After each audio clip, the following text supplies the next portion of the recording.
Hallelujah.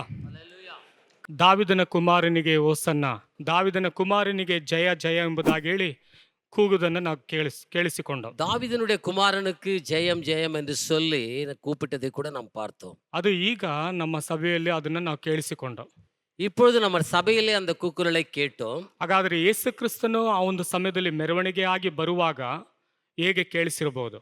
அப்படியானால் அந்த நாட்களிலே இயேசு கிறிஸ்து அந்த ஊர்வலமாக வருகிறதான வேளையில் அந்த சத்தம் எப்படியாக கேட்டுப்பட்டிருக்கும்? ಕತ್ತೆಯ ಮೇಲೆ ಕುಳಿತವನಾಗಿ ಆತನು ಬರುವಂತ ಸಮಯದಲ್ಲಿ கழுதின் மேலே ஏறினவராக அவர் ஊர்வலமாக வருகிற பொழுது ಬಟ್ಟೆಗಳನ್ನು ಹಾಸಿದರು, அவருடைய தன்னுடைய அங்கிகளை அந்த இடத்துல விரித்தார்கள். ಚಿಗುರುಗಳನ್ನು ತೆಂದು ಹರಡಿದರು. அநேக அந்த கிளைகளை மரக்கிளைகளை அந்த இடத்துல போட்டார்கள். ಆಗ ಜನರೆಲ್ಲರೂ ಆ ಸ್ಥಳದಲ್ಲಿ ಆರ್ಭಟಿಸಿದರು. அப்போது அது ஜனங்கள் எல்லாம் அவரை பார்த்து கூக்குரலை இட்டார்கள். ಆ ಒಂದು ಆರ್ಭಟ ಹೇಗಿತ್ತು ಎಂಬುದಾಗಿ ಹೇಳಿ, அவர்கள் அந்த எழுப்பினதான் அந்த சத்தம் எப்படி இருந்தது?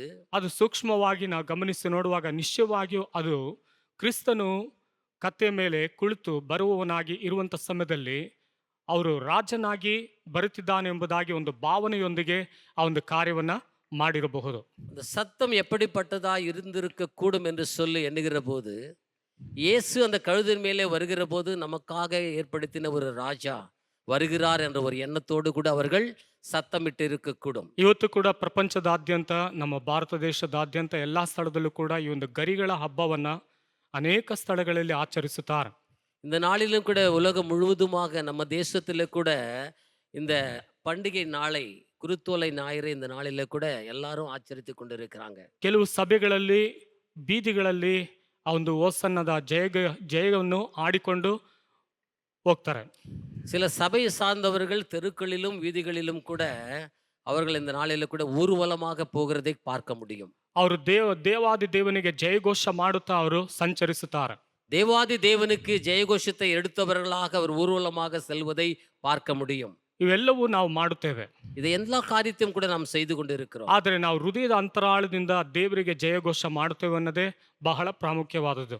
எல்லாம் செய்கிறவர்களாக இருக்கிற நாம் உள்ளத்தின் ஆழத்திலிருந்து இந்த கோஷத்தை எடுக்கிறோமா என்பதை குறித்து நாம் யோசிக்க வேண்டும். ಹಾಗಾದರೆ ಆ ಒಂದು ಸ್ಥಳದಲ್ಲಿ ಯೇಸು ಕ್ರಿಸ್ತನು ಆ ಒಂದು ಎಣ್ಣೆ ಮರದ ಗುಡ್ಡದ ಬಳಿಯಲ್ಲಿ ಬರುವಾಗ, ಸಮೀಪಿಸಿದಾಗ, ಅದು ಬೆತ್ಪೆಗೂ ಬೆತಾನ್ಯಕ್ಕೂ ನಡುವೆ ಇದ್ದಂಥ ಗ್ರಾಮಕ್ಕೆ ಅವರು ಯೇಸು ಸ್ವಾಮಿ ತನ್ನ ಶಿಷ್ಯರನ್ನು ಕಳಿಸುವುದನ್ನು ನಾವು ಗಮನಿಸುತ್ತೇವೆ. அந்த ஒலிவு மரத்தினுடைய மலைகளுக்கு அருகாமையில் இருக்கிற பெத்பகே பெத்தானியா என்னும் ஊருக்கு வருகிற போது நடந்த காரியங்களை குறித்து பார்க்க போகிறோம். ಇವಾಗ ಸತ್ಯದಿಂದ ಒಂದು ಕಾರ್ಯವನ್ನು ನಾವು ಓದಿಕೊಳ್ಳೋಣ. ಮಾರ್ಕನ ಬರೆದ ಸುವಾರ್ತೆ 11ನೇ ಅಧ್ಯಾಯ 1-2 ವಾಕ್ಯವನ್ನು ನಾವು ಓದಿಕೊಳ್ಳೋಣ. மார்க் எழுதின சுவிசேஷத்தில் 11ஆம் அதிகாரம் 1-2 வசனங்களை பார்ப்போம். அவர்கள் எருசலேமுக்கு சமீபமாய் சேர்ந்து ஒலிவ மலைக்கு அருகான பெத்பகே பெத்தானியா என்னும் ஊர்களுக்கு வந்தபோது அவர் தம்முடைய சீஷரில் 2 பேரை நோக்கி, உங்களுக்கு எதிரே இருக்கிற கிராமத்துக்கு போங்கள், அதில் பிரவேசித்த உடனே மனுஷர் ஒருவரும் ஒரு காலும் ஏறியிராத ஒரு கழுதைக்குட்டி கட்டியிருக்க காண்பீர்கள், அதை அவிழ்த்து கொண்டு வாருங்கள் என்றார். ಅವರು ಯೆರೂಸಲೇಮಿಗೆ ಸಮೀಪಿಸಿ ಎಣ್ಣೆ ಮರಗಳ ಗುಡ್ಡದ ಬಳಿಯಲ್ಲಿರುವ ಬೆತ್ಪೆಗೂ ಬೆತಾನ್ಯಕ್ಕೂ ಬಂದಾಗ ಯೇಸು ತನ್ನ ಶಿಷ್ಯರಲ್ಲಿ 2 ಕರೆದು, ನಿಮ್ಮೆದುರಿಗಿರುವ ಹಳ್ಳಿಗೆ ಹೋಗಿರಿ. ಅದರೊಳಗೆ ಸೇರುತ್ತಿರುವಾಗಲೇ ಅಲ್ಲಿ ಕಟ್ಟಿರುವ ಒಂದು ಕತ್ತೆ ಮರಿಯನ್ನು ಕಾಣುವಿರಿ. ಇದುವರೆಗೂ ಅದರ ಮೇಲೆ ಯಾರೂ ಕುಳಿತಿಲ್ಲ. ಅದನ್ನು ಬಿಚ್ಚಿ ಹಿಡಿದುಕೊಂಡು ಬನ್ನಿರಿ ಎಂಬುದಾಗಿ ಯೇಸು ಸ್ವಾಮಿ ತನ್ನ ಶಿಷ್ಯರಿಗೆ ಹೇಳುವುದನ್ನು ನಾವು ಗಮನಿಸುತ್ತೇವೆ. இயேசு இந்த காரியங்களை தன்னுடைய சீஷர்களுக்கு சொல்லுகிறதை நாம் பார்க்கிறோம். ಈ ಒಂದು ವಾಕ್ಯದ ಶಿರೋನಾಮೆ ಯೇಸುವಿನ ಸಂಭಾಷಣೆ ಹಾಗೂ ಸಂದರ್ಶನ. இந்த வசனத்தினுடைய தலைப்பை பார்க்கும்போது இயேசுவின் உரையாடல் மற்றும் சந்திப்பு. ಈ ಒಂದು ಸಮಯದಲ್ಲಿ ಒಂದು ವಾಕ್ಯಕ್ಕಾಗಿ ಒಂದು ನಿಮಿಷ ನಾವು ಕಣ್ಣುಗಳ ಮುಚ್ಚಿ ನಾವು ಪ್ರಾರ್ಥನೆ ಮಾಡೋಣ. ಪರಿಶುದ್ಧವಾದ ದೇವನೇ, ನಿಮಗೆ ಸ್ತೋತ್ರವಾಗಲಿ ಸ್ವಾಮಿ. ನಿನ್ನ ವಾಕ್ಯದ ಮುಖಾಂತರವಾಗಿ ಬೆಳಗಿನ ಛಾವದಲ್ಲಿ ನೀವು ಮಾತನಾಡಬೇಕಾಗಿ ಪ್ರಾರ್ಥನೆ ಮಾಡ್ತಾನೆ. ದೇವರಾತ್ಮನೇ, ನೀವು ಕಾರ್ಯ ಮಾಡು ಸ್ವಾಮಿ. ದೇವರೇ, ನಿನ್ನ ಪ್ರಸನ್ನತೆ ಇಳಿದು ಬರಲಿ ಸ್ವಾಮಿ. ಈ ಸ್ಥಳದಲ್ಲಿ ಕರ್ತನೆ ಒಂದು ದೈವಿಕವಾದ ಪ್ರಸನ್ನತೆ ಇಳಿದು ಬರಲಿ ಸ್ವಾಮಿ. ಹೌದು ಕರ್ತನಪ್ಪ, ನಿನ್ನ ಬಲವುಳ್ಳ ಕರೆಗಳು ನಮ್ಮ ಮಧ್ಯದಲ್ಲಿ ಕಾರ್ಯ ಮಾಡಲಿ ಸ್ವಾಮಿ. ದೇವರಾತ್ಮನೇ, ನೀವು ಕಾರ್ಯ ಮಾಡಬೇಕಾಗಿ ಪ್ರಾರ್ಥನೆ ಮಾಡ್ತಾನೆ ರಾಜ. ಯೇಸುವೆ, ನೀವು ಕಾರ್ಯ ಮಾಡು ಸ್ವಾಮಿ. ಹೌದು ಕರ್ತನ ಮಂದಿಗೆ ನೀವು ಮಾತನಾಡಬೇಕಾಗಿ ಪ್ರಾರ್ಥನೆ ಮಾಡ್ತಾನೆ ಸ್ವಾಮಿ. ದೇವರಾತ್ಮನೇ, ನೀವು ಕಾರ್ಯ ಮಾಡು ಸ್ವಾಮಿ. ಯೇಸುವೆ ನೀವು ಕಾರ್ಯ ಮಾಡಬೇಕಾಗಿ ಪ್ರಾರ್ಥನೆ ಮಾಡ್ತಾನೆ ರಾಜ. ಎಲ್ಲ ತಡೆಗಳನ್ನ ನೀಗಿಸು ಸ್ವಾಮಿ. ನೀವು ನಮ್ಮೊಂದಿಗೆ ಮಾತನಾಡು. ಯೇಸುವಿನ ನಾಮದಲ್ಲಿ ನನ್ನ ಪ್ರಾರ್ಥನೆಯನ್ನು ಕೇಳು ತಂದೆಯೇ, ಆಮೆನ್. ಆಮೆನ್. ಯೇಸು ಯೆರೂಸಲೇಮಿನ ಎಣ್ಣೆ ಮರದ ಗುಡ್ಡದ ಸಮೀಪಿಸಿದಾಗ இயேசு எருசலேமுக்கு சமீபமாக சேர்ந்து ஒலிவமலை அருகாமையிலே வந்தபோது ಅಲ್ಲಿ ಶಿಷ್ಯರೊಂದಿಗೆ ಯೇಸು ಸ್ವಾಮಿ ಸಂಭಾಷಣೆ ಮಾಡುವುದನ್ನು ಗಮನಿಸುತ್ತೇವೆ. தன்னுடைய சீஷர்கள் மத்தியிலே அவர் உரையாடுகிறதை நாம் பார்க்கிறோம். ಅಲ್ಲಿ ಯೇಸು ಸ್ವಾಮಿ ಆತರಿಗೆ ಹೇಳ್ತಾರೆ, ಅಲ್ಲಿ ಬೆತ್ಬೆಗೂ ಬೆತಾನಿಗೂ ಮಧ್ಯದಲ್ಲಿ ಇರುವಂತ ಒಂದು ಗ್ರಾಮಕ್ಕೆ ಶಿಷ್ಯರನ್ನ ಕಳಿಸ್ತಾರೆ. ಅಲ್ಲಿ ಕಟ್ಟಿರುವಂತ ಕತ್ತೆ ಮರಿಯನ್ನ ನೀವು ಬಿಚ್ಚಿ ತನ್ನಿರಿ ಎಂಬುದಾಗಿ ಹೇಳ್ತಾರೆ. ಯೇಸು ಸ್ವಾಮಿ ಹೇಳ್ತಾರೆ, ಆ ಸ್ಥಳದಲ್ಲಿ ಯಾರಾದ್ರೂ ನಿಮ್ಮನ್ನು ಕೇಳಿದರೆ ಇದು ಸ್ವಾಮಿಯವರಿಗೆ ಬೇಕಾಗಿದೆ ಎಂಬುದಾಗಿ ಹೇಳಿರಿ ಎಂಬುದಾಗಿ ಹೇಳೋದನ್ನ ಗಮನಿಸುತ್ತೇವೆ. இயேசு தன்னுடைய சீஷர்களுக்கு இப்படிப்பட்டதான ஒரு பெத்பகே பெத்தானி என்ற ஊருக்கு அருகாமையில் இருக்கிற ஒரு கிராமத்துக்கு நீங்க கடந்து போங்க. அந்த இடத்துல ஒருவரும் ஏறி இராததான ஒரு கழுதை குட்டியை பார்ப்பீங்க. அதை அவிழ்த்து கொண்டு வாருங்க. யாராவது உங்களுக்கு அதை தடை பண்ணுவார்களானால் இது தேவனுக்கு வேண்டியதா இருக்கிறது என்று சொல்லி அவர்கள் சொல்லுங்கள் என்று சொல்லி தன்னுடைய ಶಿಷ್ಯர்களை அந்த கிராமத்திற்கு அனுப்பினார்.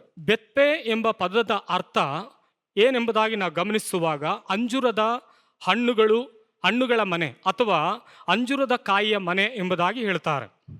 பெத்பகே என்ற வார்த்தையின் அர்த்தம் அத்திப்பழங்களின் வீடு அல்லது பச்சை அத்திப்பழத்தின் வீடு. ಇದು ಒಲಿವ ಬೆಟ್ಟದ ಇಲ್ಲಿ ಬಳಿಯಲ್ಲಿರುವಂತಹ ಒಂದು ಚಿಕ್ಕ ಗ್ರಾಮವಾಗಿದೆ. இது ஒலிவ மலைக்கு அருகாமையில் இருக்கிறதான ஒரு சிறிய கிராமமா இருக்கிறது. ಯೇಸು ಯೆರೂಸಲೇಮಿಗೆ ಹೋಗುವ ಮೊದಲು ಇಲ್ಲಿ ಬಂದಿದ್ದರು ಎಂಬುದಾಗಿ ಹೇಳ್ತಾರೆ. இயேசு எருசலேமுக்கு போவதற்கு முன்பாக இந்த கிராமத்திற்கு வந்தார் என்று சொல்லி வேதம் சொல்லுகிறது. ಬೆತಾನ್ಯ ಎಂಬುದ ಪದದ ಅರ್ಥ ಸಾಮಾನ್ಯವಾಗಿ ಹೇಳುವಂತ ಕಾರ್ಯ ದುಃಖಿತರ ಮನೆ ಅಥವಾ ಬಡವರ ಮನೆ, ಖರ್ಜೂರದ ಮನೆ ಎಂದು ಹೇಳಲಾಗುತ್ತದೆ. பெத்தானியா என்றதுக்கு அந்த சொல்லுக்கு வார்த்தையினுடைய அர்த்தத்தை பார்க்கும்போது பொதுவாக துக்கப்படுபவர்களின் வீடு, அது ஏழையின் வீடு, அது பேரிச்சம் பழத்தின் வீடு என்று சொல்லப்படுகிறது. ಹಾಗಾದ್ರೆ ದುಃಖಿತರ ಮನೆ ಯಾವ್ದಾಗಿತ್ತು ಅಂತ ಹೇಳಿದ್ರೆ ಆ ಸ್ಥಳದಲ್ಲಿ ಮೇರಿ ಮಾರ್ತಾ ಅವರ ಮನೆ ದುಃಖದಲ್ಲಿದ್ರು. ಅಂದ್ರೆ ಅವರು ಬೆತಾನ್ಯದಲ್ಲಿ ವಾಸವಾಗಿದ್ದರು. துக்கப்படுகளுடைய வீடு என்று சொல்லி பார்க்கிற போது அந்த இடத்துல மரியாள், மார்த்தாள் ಮತ್ತು லாசரு அந்த இடத்துல வாழ்ந்தார்கள். அந்த கிராமம் துக்கப்படுத்ததான ஒரு கிராமமாக காணப்படுகிறது ಅಲ್ವಾ. ಅವರು ಮರಣ ಹೊಂದಿದಾಗ ಆ ಒಂದು ಸ್ಥಳ ದುಃಖದಿಂದ ತುಂಬಲ್ಪಟ್ಟಿತ್ತು. அந்த இடத்துல ஒரு மரணம் சம்பவித்ததான வேளையில் அந்த கிராமம் முழுவதுமாக ஒரு துக்கத்தில் ஆழ்த்தப்பட்டதான காரியம். ಅದಕ್ಕೆ ದುಃಖಿತರ ಮನೆ ಅಥವಾ ಬಡವರ ಮನೆ ಅಥವಾ ಖರ್ಜೂರದ ಮನೆ ಎಂಬುದಾಗಿ ಹೇಳಿ ಅದನ್ನು ಕರೆಯುತ್ತಾರೆ. அதுக்காக அந்த பெத்தானியா என்று சொல்லிதான் அந்த கிராமத்திற்கு துக்கப்படுகளுடைய வீடு, ஏழைகளின் வீடு, பேரிச்சம்பழத்தின் வீடு என்று சொல்லி எழுதப்பட்டிருக்கிறது. ಆ ಒಂದು ಸ್ಥಳದಲ್ಲಿ ಇದ್ದಂಥವರು ಮೇರಿ, ಮಾರ್ತಾ ಹಾಗೂ ಲಾಜರ್ ಆ ಸ್ಥಳದಲ್ಲಿ ವಾಸವಾಗಿದ್ದರು. அந்த கிராமத்திலே பார்க்கும்போது மரியாளும் மார்த்தாளும் லாசரும் அந்த இடத்துல வாழ்ந்து கொண்டிருந்தார்கள் என்று வேதம் சொல்லுகிறது. ಯೇಸು ಈ ಊರಿಗೆ ಹಲವಾರು ಬಾರಿ ಹೋಗಿದ್ದಾರೆ. இயேசு இந்த கிராமத்திற்கு, இந்த ஊருக்கு அநேக முறை அந்த இடத்துல கடந்து போயிருக்கிறார். ಯಾವುದಕ್ಕೆ? ಬೆತಾನ್ಯಕ್ಕೆ ಹೋಗಿದ್ದಾರೆ. பெத்தானியாக்கு அநேக முறை அவர் கடந்து சென்றவராய் இருக்கிறார். ಆದ್ರೆ ಯೇಸು ತನ್ನ ಶಿಷ್ಯರನ್ನ ಕರೆದು ಬೆತ್ಪೆಗೂ ಬೆತಾನ್ಯಕ್ಕೂ ನಡುವೆ ಇದ್ದಂತ ಒಂದು ಗ್ರಾಮ ಇರಬಹುದು. ಒಂದು ವೇಳೆ ಒಂದು ಗ್ರಾಮ ಆ ಸ್ಥಳದಲ್ಲಿ ಇರಬಹುದು, ಅಥವಾ ಯಾವ ಗ್ರಾಮವೆಂದು ನಿಖರವಾಗಿ ತಿಳಿಸಲ್ಪಟ್ಟಿಲ್ಲ. அந்த இயேசு சென்றதான அந்த கிராமம் எந்த கிராமம் என்று சொல்லி முக்கியமாக தெளிவாக குறிப்பிடவில்லை. ஆனாலும் பெத்பகே, பெத்தானியா என்ற பட்டணங்களுக்கு மத்தியத்தில் ஒரு கிராமம் இருப்பதை தன்னுடைய சீஷர்களுக்கு அவர் அறிவித்து அனுப்பினார். ಅಥವಾ ಬೆತಾನ್ಯ ಕಳಿಸಿದ್ರ, ಬೆತ್ಪೆ ಕಳಿಸಿದ್ರ, ಅಥವಾ ಅದರ ನಡುವೆ ಒಂದು ಗ್ರಾಮ ಇತ್ತ ಎಂಬುದಾಗಿ ನಮಗೆ ಗೊತ್ತಿಲ್ಲ. இயேசு ஒருவேளை பெத்பகே அல்லது பெத்தானியா ஊருக்கு அனுப்பினாரா, இவைகள் மத்தியில இருக்கிற ஒரு கிராமத்துக்கு அனுப்பினாரா என்று சொல்லி ಮುಖ್ಯವಾಗಿ குறிப்பிடப்படவில்லை. ಆದರೆ ಶಿಷ್ಯರು ಆ ಗ್ರಾಮಕ್ಕೆ ಹೋದರು. ಹೋಗಿದ ಕತ್ತೆ ಮರಿಯನ್ನ ಬಿಚ್ಚಿ ತೆಗೆದುಕೊಂಡು ಬನ್ನಿರಿ ಎಂಬುದಾಗಿ ಹೇಳಿದರು. ஆனால் அந்த கிராமத்துக்கு நீங்க கடந்து போங்க, கட்டப்பட்டதான ஒரு கழுதையின் குட்டியை அவிழ்த்து நீங்க கொண்டு வாருங்கள் என்று சொல்லி கட்டளை கொடுத்தார். ಶಿಷ್ಯರು ಯೇಸು ಸ್ವಾಮಿ ಹೇಳಿದಂತೆ ಆ ಒಂದು ಗ್ರಾಮಕ್ಕೆ ಹೋಗಿ ಆ ಕತ್ತೆ ಮರಿಯನ್ನ ಬಿಚ್ಚುವುದಕ್ಕೆ ಹೋದರು. ಅಲ್ಲಿ ಯೇಸು சொன்ன பிரகாரமாகவே வார்த்தை கீழ்ப்படிந்து சீஷர்கள் அந்த கிராமத்திற்கு போய் ಕಟ್ಟಪಟ್ಟದಾನ அந்த ಕழுதை ಕುಟ್ಟಿயை ಅವಿழ்ಕ ಮುற்பಟ್ಟಾர்கள். ಅಲ್ಲಿ ಕಟ್ಟಲ್ಪಟ್ಟಂತಹ ಕತ್ತೆ ಮರಿಯನ್ನು ಬಿಚ್ಚುವಂತ ಸಮಯದಲ್ಲಿ ಕೆಲವು ವ್ಯಕ್ತಿಗಳು ಬಂದು ಇದನ್ನು ಯಾತಕ್ಕೆ ಬಿಚ್ಚುತ್ತಾ ಇದ್ದೀರಿ ಎಂಬುದಾಗಿ ಕೇಳಿದರು. அந்த அவிழ்க்கிறதான வேளையிலே அந்த சில ஜனங்கள், அந்த ஊரினுடைய ஜனங்கள் வந்து ஏன் இதை அவிழ்த்து கொண்டு இருக்கிறீர்கள் என்று சொல்லி வினாவினார்கள். ಒಂದು ವೇಳೆ ಆ ಗ್ರಾಮಕ್ಕೆ ಒಂದು ವೇಳೆ ಕಟ್ಟಲ್ಪಟ್ಟಿರುವನ್ನ ಬಿಚ್ಚುವುದಕ್ಕಾಗಿ ಇರಬಹುದು, ಒಂದು ವೇಳೆ ಆ ಗ್ರಾಮದಕ್ಕೆ ಒಂದು ಸುವಾರ್ತೆ ಸಾರುವಂತ ವಿಷಯವಿರಬಹುದು, ಒಂದು ವೇಳೆ ಆ ಗ್ರಾಮಕ್ಕೆ ಒಂದು ವೇಳೆ ಸತ್ಯವನ್ನು ತಿಳಿಸುವಂತ ಕಾರಣಗಳು ಸಹ ಇರಬಹುದು. ஒருவேளை அவிழ்க்கப்படுகிறதான ஒரு காரியம் என்று பார்க்கும்போது அந்த கிராமத்துக்கு கட்டப்பட்ட கட்டுகளை அவிழ்க்கிறதா இருக்கக்கூடும். அந்த கிராமத்துக்கு சுவிசேஷத்தை அறிவிக்கிறதான ஒரு காரியமாக ಕೂಡ ಕಾಣப்படக்கூடும். ಅಲ್ವಾ? ಈ ಒಂದು ಸಮಯದಲ್ಲಿ ನಾವು ನೋಡ್ತೇವೆ, ಆ ಕತ್ತೆಯನ್ನ ಅವರು ಬಿಚ್ಚುವುದಕ್ಕೆ ಹೋಗುವಂತ ಸಮಯದಲ್ಲಿ ಅಲ್ಲಿರುವಂತ ಕೆಲವು ವ್ಯಕ್ತಿಗಳು ಅದನ್ನು ಯಾಕೆ ಬಿಚ್ಚುತ್ತೀರಿ ಎಂಬುದಾಗಿ ಕೇಳುವುದಕ್ಕೆ ಪ್ರಾರಂಭಿಸಿದರು. அந்த கழுதை குட்டியை அவர் அவிழ்க்கிறதான வேளையில அந்த ஜனங்கள் ஏன் அவிழ்க்கிறீர்கள் என்று சொல்லி அநேக பிரச்சனைகள் செய்தார்கள். ಆ ಗ್ರಾಮ ಯಾವ ವಿಷಯದಲ್ಲಿ ಕಟ್ಟಲ್ಪಟ್ಟಿದೆ ಎಂಬುದಾಗಿ ನಮಗೆ ಗೊತ್ತಿಲ್ಲ. ஆனால் அந்த கிராமம் எந்த விதத்திலே கட்டப்பட்டு இருக்கிறது என்று சொல்லி நமக்கு தெரியாது. ಆದ್ರೆ ಆ ಗ್ರಾಮದ ಜನರು ಯಾವುದೋ ಒಂದು ವಿಷಯದಲ್ಲಿ ಕಟ್ಟಲ್ಪಟ್ಟಿದ್ದಾರೆ. ஆனாலும் அந்த கிராமத்தின் ஜனங்கள் ஏதோ ஒரு விதத்துல கட்டப்பட்ட ஜனங்களாக வாழ்ந்து ಆ கொண்டிருக்கிறார்கள். ಕಟ್ಟುಗಳನ್ನು ಬಿಚ್ಚುವುದಕ್ಕೆ ಹೋದಂತ ವ್ಯಕ್ತಿಗಳಿಗೆ ಅಲ್ಲಿ ತಡೆಗಳನ್ನು ಉಂಟು ಮಾಡಿದರು. அந்த கட்டுகளை அவிழ்க்கிறதான சீஷர்களுக்கு அந்த இருக்கிற ஜனங்கள் அவர்கள் தடைகளை உண்டு பண்ணினார்கள். ಇವತ್ತು ನಮ್ಮ ಜೀವಿತದಲ್ಲೂ ಕೂಡ ನಾವು ಅನೇಕ ಕಾರ್ಯಗಳನ್ನು ಮಾಡಬೇಕೆಂಬುದಾಗಿ ಯೋಚಿಸಿಕೊಂಡಿರುವಂತ ಸಮಯದಲ್ಲಿ, ಸಭೆಗೆ ಬರಬೇಕೆಂಬುದಾಗಿ ಇರುವಂತ ಸಮಯದಲ್ಲಿ, ಪ್ರಾರ್ಥನೆ ಮಾಡಬೇಕೆಂಬುದಾಗಿ ಇರುವಂತ ಸಮಯದಲ್ಲಿ ನಮ್ಮ ಜೀವಿತದಲ್ಲೂ ಕೂಡ ಅನೇಕರು ತಡೆಗಳನ್ನು ಉಂಟು ಮಾಡುವಂತವರಿದ್ದಾರೆ. நம்முடைய வாழ்க்கையில இந்த நாளிலே பார்க்கும்போது கூட அநேக தடைகள் காணப்படுகிறது. சபைக்கு போக வேண்டும் என்று சொல்லுகிற போது அநேகர் நமக்கு அதை தடை பண்ணுகிறவர்களாக காணப்படுகிறார்கள். ಅವರು ಒಂದೇ ವೇಳೆ ಬಂಧನದಲ್ಲಿ ಕಟ್ಟಲ್ಪಟ್ಟವರಾಗಿರಬಹುದು. ஒருவேளை அவர்கள் கட்டுகளினாலே கட்டப்பட்டவர்களாக காணப்பட்டிருக்க, ಒಂದು ವೇಳೆ ಕಷ್ಟಗಳಲ್ಲಿ ಅವರು ಕಟ್ಟಲ್ಪಟ್ಟವರಾಗಿರಬಹುದು. ஒருவேளை கஷ்டத்தின் மூலமாக அவர் கட்டுகளால நிறைந்தவர்களாக ಒಂದು காணப்பட்டு, ವೇಳೆ ವ್ಯಾಧಿಯಿಂದ ಕಟ್ಟಲ್ಪಟ್ಟವರಾಗಿರಬಹುದು. வியாதியின் கட்டினால் அவர்கள் கட்டப்பட்டவர்களாக இருந்திருக்க கூடும். ಆದ್ರೆ ಯಾವುದೋ ಒಂದು ವಿಷಯದಲ್ಲಿ ಅವರು ಕಟ್ಟಲ್ಪಟ್ಟವರಾಗಿದ್ದಾರೆ. ஏதோ ஒரு விஷயத்தில் அவர் கட்டப்பட்ட ஜனங்களாக இருக்கிறார்கள். ಆ ಕಟ್ಟುಗಳನ್ನು ಬಿಚ್ಚುವುದಕ್ಕೆ ಹೋಗುವಂತ ಸಮಯದಲ್ಲಿ ಅಲ್ಲಿರುವಂತ ವ್ಯಕ್ತಿಗಳು ತಡೆ ಮಾಡಿದರು. அந்த கட்டுகளை அவிழ்க்கிறதான வேளையில, விடுதலை கொடுக்கிறதான வேளையில அந்த ஜனங்கள் அதை தடை பண்ணினார்கள். ಇವತ್ತು ನಮ್ಮ ಜೀವಿತದಲ್ಲೂ ಕೂಡ ನಾವು ಒಂದು ಕಟ್ಟುಗಳಿಂದ ಬಿಡುಗಡೆ ಹೊಂದಿಕೊಳ್ಳೋದಕ್ಕೆ ಹೋಗುವಂತ ಸಮಯದಲ್ಲಿ ನಮಗೂ ಕೂಡ ಅನೇಕರು ತಡೆಗಳನ್ನು ಉಂಟು ಮಾಡುವಂತವರಿದ್ದಾರೆ. இந்த நாளிலும் கூட நம்ம வாழ்க்கையில இருக்கிறதான தடைகள், விடுதலையற்றதான காரியங்களை விடுவிக்கும்படியாக முற்படுகிற போது அநேகர் தடைகளை கொண்டவர்களாக காணப்படுகிறார்கள். ನೀನ್ ಸಭೆಗೆ ಹೋಗ್ಬೇಡ ಎಂಬುದಾಗಿ ತಡೆ ಮಾಡುವಂತವರಿದ್ದಾರೆ. ஒருவேளை நீ சபைக்கு போகாதே என்று சொல்லி ஒருவேளை தடையை கொண்டு வருவர்களாக ಪ್ರಾರ್ಥನೆ இருக்கிறார்கள். ಮನೆಯಲ್ಲಿ ಮಾಡಬೇಡ ಎಂಬುದಾಗಿ ಹೇಳುವಂತವರಿದ್ದಾರೆ. வீட்டிலே ஜெபத்தை ஏறெடுக்காதே, ஜெபிக்காதே என்று சொல்லி தடை பண்ணுவர்கள் உண்டு. ಮನೆಗೆ ಪ್ರಾರ್ಥನೆಗೆ ಯಾರನ್ನು ಕರೆಯಬೇಡ ಎಂಬುದಾಗಿ ತಡೆ ಮಾಡುವಂತವರಿದ್ದಾರೆ. வீட்டில் நடக்கிறதான ஜெப கூட்டத்திற்கு யாரையும் அழைக்காதே என்று சொல்லி தடை பண்ணுவர்கள் உண்டு. ಸುವಾರ್ತೆ ಕೇಳುವುದಕ್ಕೆ ತಡೆ ಮಾಡುವಂತವರಿದ್ದಾರೆ. சுவிசேஷத்தை கேட்காதபடி தடை பண்ணுவர்களும் உண்டு. ಅವರು ಹಾಡುಗಳನ್ನು ಹಾಡದ ಹಾಗೆ ತಡೆ ಮಾಡುವಂತವರು ಇದ್ದಾರೆ. தேவனை மகிமைப்படுத்தும்படி பாடல்களை பாடாதபடி தடை பண்ணுகிறவர்கள் கூட உண்டு. ಯಾಕೆಂದ್ರೆ ಸೈತಾನನು ಒಂದು ಗ್ರಾಮಕ್ಕೆ ಬಿಡುಗಡೆ ದೊರಕಿತಂತ ಹೇಳಿದ್ರೆ ಅದನ್ನು ತಡೆದುಕೊಳ್ಳುವುದಕ್ಕೆ ಸೈತಾನನಿಂದ ಆಗುವುದಿಲ್ಲ. ஒரு கிராமத்துக்கு தேவன் விடுதலை கொடுக்கிறார் என்று பார்க்கிற போது அந்த இடத்துல இருக்கிறதான பிசாசுக்கு அதை தாங்க முடியாது. ಹಾಗಾದ್ರೆ ಕರ್ತನಾಗುವಂತ ಯೇಸು ಕ್ರಿಸ್ತನು ಯಾವುದೋ ಒಂದು ದೃಷ್ಟಿಯ ಮುಖಾಂತರವಾಗಿನೇ ಆ ಗ್ರಾಮಕ್ಕೆ ತನ್ನ ಶಿಷ್ಯರನ್ನ ಕಳಿಸಿದರು. ஏதோ ஒரு உத்தேசத்தின் நிமித்தமாகவே தேவன் அந்த கிராமத்துக்கு பிரவேசித்தார் என்று பார்க்க ಆ முடியும். ಗ್ರಾಮಕ್ಕೆ ಹೋದವರು ಆ ಕಟ್ಟುಗಳನ್ನು ಬಿಚ್ಚುವುದಕ್ಕಾಗಿ ಹೋದರು. அந்த கிராமத்துக்கு சென்றதான இயேசு அந்த கிராமத்தில் கட்டப்பட்ட கட்டுகளை விடுவிக்கும்படியாக கடந்து ಆ போகிறார். ಒಂದು ಅಧಿಕಾರವನ್ನ ಶಿಷ್ಯರ ಕೈಗೆ ಯೇಸು ಸ್ವಾಮಿ ಕೊಟ್ಟಿದ್ದರು. விடுவிக்கும்படியான ஒரு அதிகாரத்தை தன்னுடைய சீஷர் கையில் அவர் கொடுத்து அனுப்புகிறார். ಇವತ್ತು ನಮಗೂ ಕೂಡ ಯೇಸು ಸ್ವಾಮಿ ಅಧಿಕಾರವನ್ನು ಕೊಟ್ಟಿದ್ದಾರೆ. ಆ ಕಟ್ಟುಗಳಿಂದ ಬಿಚ್ಚುವುದಕ್ಕಾಗಿ ಅಧಿಕಾರವನ್ನು ಕೊಟ್ಟಿದ್ದಾರೆ. இந்த நாளில கூட அந்த கட்டுகளை அவிழ்க்கும்படியான அதிகாரத்தை நம்முடைய கையில தேவன் கொடுத்திருக்கிறார். ಆದ್ರೆ ಆ ಕಟ್ಟುಗಳನ್ನು ಬಿಚ್ಚುವಂತ ಸಮಯದಲ್ಲಿ ಅನೇಕರು ಅಡ್ಡಿಗಳನ್ನು ಮಾಡುವಂತವರಿದ್ದಾರೆ. ஆனால் அந்த கட்டுகளை அவிழ்க்கிறதான விடுவிக்கிறதான வேளையில அநேகர் தடை பண்ணுகிறாங்க இருக்கிறாங்க. ನೀವು ಒಂದು ವೇಳೆ ಯಾವ ಮನೆಗಾದ್ರೂ ಪ್ರಾರ್ಥನೆಗೆ ಹೋಗಿರುವುದಾದ್ರೆ ಆ ಮನೆಗೆ ಪ್ರಾರ್ಥನೆಗೆ ಹೋಗುವಂತ ಅಕ್ಕಪಕ್ಕದವರು ನಿಮಗೆ ತಡೆ ಮಾಡುವಂತವರು ಇರುತ್ತಾರೆ. ஒரு வீட்டுக்கு ஜெபத்திற்காக ஜெபிக்கும்படியாக கடந்து போகிற வேளையில அக்கம் பக்கத்தில் இருக்கிற ஜனங்கள் நம்மை தடை பண்ணுகளாக காணப்படுகிறார்கள். ಒಂದು ವೇಳೆ ಆ ಮನೆ ಒಳಗಡೆ ಇರುವಂತವರೇ ತಡೆ ಮಾಡುವಂತವರು ಇರುತ್ತಾರೆ. ஒருவேளை அந்த வீட்டில் இருக்கிற சிலர் நம்மை தடை பண்ணுகிறார்கள். ಆದ್ರೆ ನೀನು ಹೋದಂತ ಉದ್ದೇಶ ಆ ಮನೆಯಲ್ಲಿ ಒಂದು ಕಟ್ಟುಗಳನ್ನ ಬಿಚ್ಚುವುದಕ್ಕೋಸ್ಕರ. ஆனால் நீங்க போகிறதான ஒரு முக்கியமான ஒரு காரியம் என்னவென்றால் அந்த கட்டுகள் விடுவிக்கும்படியாக நீங்க கடந்து போறீங்க. ಆ ಮನೆಗೆ ಬಿಡುಗಡೆ ಕೊಡಬಹುದು, ಬಿಡುಗಡೆ ದೊರಕಬೇಕೆಂಬುದಕ್ಕೋಸ್ಕರ. அந்த குடும்பத்துக்கு எப்படியாவது ஒரு விடுதலை பெற்று தர வேண்டும் என்ற நோக்கத்தோடு கூட கடந்து போறீங்க. ಆದ್ರೆ ಸೈತಾನನು ಅದನ್ನು ಸಹಿಸಿಕೊಳ್ಳುವುದಕ್ಕೆ ಅವನಿಂದ ಸಾಧ್ಯವಿಲ್ಲ.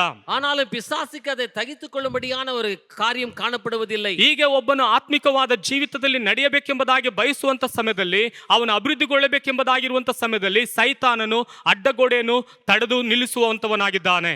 இப்படியாக ஒரு மனிதன் ஆவிக்குரிய வாழ்க்கையில அவன் பெருகும்படியாக, அவன் வளரும்படியாக நினைக்கிறதான வேளையில பிசாசு அநேக தடைகளை கொண்டு வருகிறான். ನೋಡಿದ್ರೆ ಅಲ್ಲಿ ಹೋಗಿದ ತಕ್ಷಣ ಕಟ್ಟನ್ನು ಬಿಚ್ಚಿದ ತಕ್ಷಣ ಅಲ್ಲಿರುವಂತ ಜನರು ಕೇಳ್ತಾರೆ, ಕೆಲವು ವ್ಯಕ್ತಿಗಳು ಕೇಳ್ತಾರೆ, ಯಾಕೆ ಬಿಚ್ತಾ ಇದ್ದೀರಾ ಅಂತ ಕೇಳ್ತಾರೆ. பாருங்க, அந்த கழுதையினுடைய கயிற்றை அவிழ்க்கிறதான வேளையில அநேக ஜனங்கள் வந்து ஏன் அவிழ்த்துக் கொண்டிருக்கிறீங்க என்று சொல்லி அந்த கேள்வியை எழுப்புறார்கள். ಯೇಸುಸ್ವಾಮಿ ಮೊದಲೇ ತನ್ನ ಶಿಷ್ಯರಿಗೆ ಹೇಳಿದ್ರು, ನಿಮ್ಮನ್ನು ಯಾರಾದ್ರೂ ಕೇಳಿದ್ರೆ ಇದು ಸ್ವಾಮಿಗೆ ಬೇಕೆಂಬುದಾಗಿ ಹೇಳಿ. இயேசு முதலாவதாக அவர் சொல்லி அனுப்பினார், அப்படியாவது யாரை தடை பண்ணுகிறார் கேட்டால் இது இயேசுவிற்கு வேண்டும் என்று சொல்லுங்கள் என்று சொன்ன ಹಲ್ಲೆಲೂಯಾ.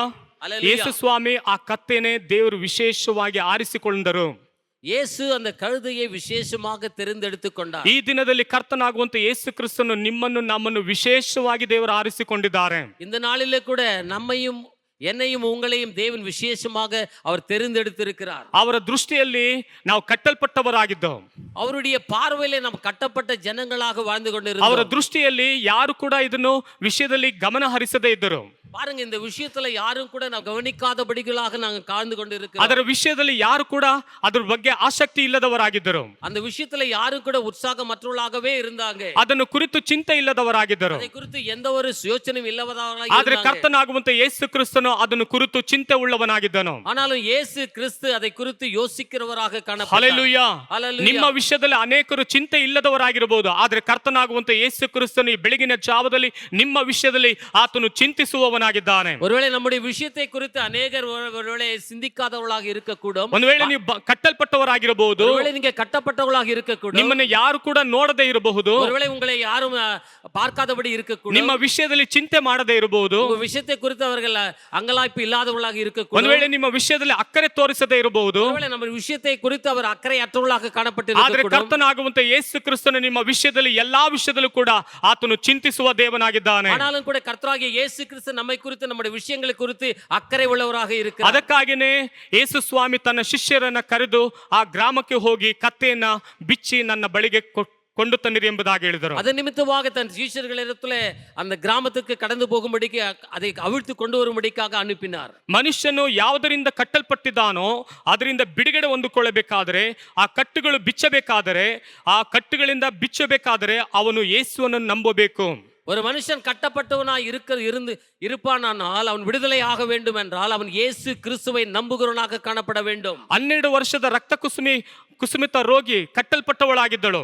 12 வருடங்களாக பெரும்பாடு உள்ளதான ஒரு ஸ்திரீ அவர் கட்டப்பட்டவளாக காணப்பட்டாள். ಆಕೆ ಜೀವಿತದಲ್ಲಿ ಕಟ್ಟಲ್ಪಟ್ಟವಳಾಗಿ ಅನೇಕ ವರ್ಷಗಳಿಂದ ನೋವನ್ನು ಅನುಭವಿಸುತ್ತಾ ಇದ್ದಳು. அவருடைய வாழ்க்கை கட்டப்பட்டதாக இருந்து அநேக வருடங்களாக அவள் வாழ்ந்து கொண்டிருந்தாள். ಅದರಿಂದ ಬಿಡುಗಡೆ ಇಲ್ಲದವಳಾಗಿದ್ದಳು. அதிலிருந்து ஒரு விடுதலையற்ற ஒரு ஸ்திரீயாக ಆದ್ರೆ ಒಂದು ದಿನ ಯೇಸು ಸ್ವಾಮಿ ಆ ಮಾರ್ಗದಲ್ಲಿ ಹೋಗುತ್ತಿರುವಂತ ಸಮಯದಲ್ಲಿ ಆಕೆ ತನ್ನ ಮನಸ್ಸಿನಲ್ಲಿ ನೆನೆಸಿಕೊಂಡು, ನಾನು ಯೇಸುವಿನ ಉಡುಪನ್ನು ಮುಟ್ಟಿದರೆ ಸಾಕು, ನಾನು ನೆಟ್ಟಗಾಗುತ್ತೇನೆ ಎಂಬುದಾಗಿ ಹೇಳಿ. ஆனாலும் அப்படி வாழ்ந்ததான் அந்த சகோதரி இயேசு அந்த வழியாக கடந்து போகிற போது அவருடைய உடுப்பை நான் தொடுகிற போது நான் சுஸ்தமாவேன் என்று சொல்லி அந்த இடத்தில் நினைத்து தொட்டாள். ನೋಡಿರಿ, ಆಕೆಯು ಯೇಸು ಸ್ವಾಮಿ ಹೋಗುವಂತ ಮಾರ್ಗದಲ್ಲಿ ಯೇಸುವಿನ ಉಡುಪನ್ನು ಮುಟ್ಟಿದಳು.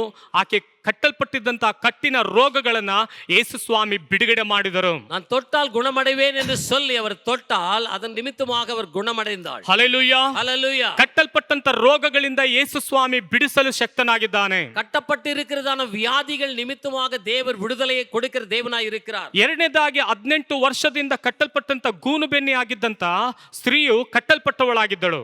18 வருடங்களாக தன்னுடைய முதுகு வளைந்ததான ஒரு கூனியாய் வாழ்ந்ததான சகோதரிக்கு தேவன் விடுதலை கொடுக்கிறார். ಅವನು ಗೂನು ಬಗ್ಗಿದವಳಾಗಿನೇ ಯಾರನ್ನು ನೋಡಬೇಕಾದ್ರೂ ದೃಷ್ಟಿಸಿ ನೋಡೋದಕ್ಕಾಗ್ತಿರಲಿಲ್ಲ, ಆಕಾಶವನ್ನು ದೃಷ್ಟಿಸಿ ನೋಡೋದಕ್ಕಾಗ್ತಿರಲಿಲ್ಲ, ಭೂಮಿಯನ್ನೇ ನೋಡಿಕೊಂಡು ಹೋಗಬೇಕಾದವಳು. அவள் கூனியாய் இருந்தது நிமித்தம் பூமியை மட்டும் பார்க்கிறவளாக காணப்பட்டால் ஆகாயத்தையும் மற்ற ஜனங்களை பார்க்க முடியாதபடிக்கு அவள் கூனியாய் வாழ்ந்து கொண்டிருந்தாள். 18 ವರ್ಷದಿಂದ ಆಕೆ ಕಟ್ಟಲ್ಪಟ್ಟವಳಾಗಿದ್ದಳು. 18 வருடங்களாக கட்டப்பட்ட ஸ்திரீ.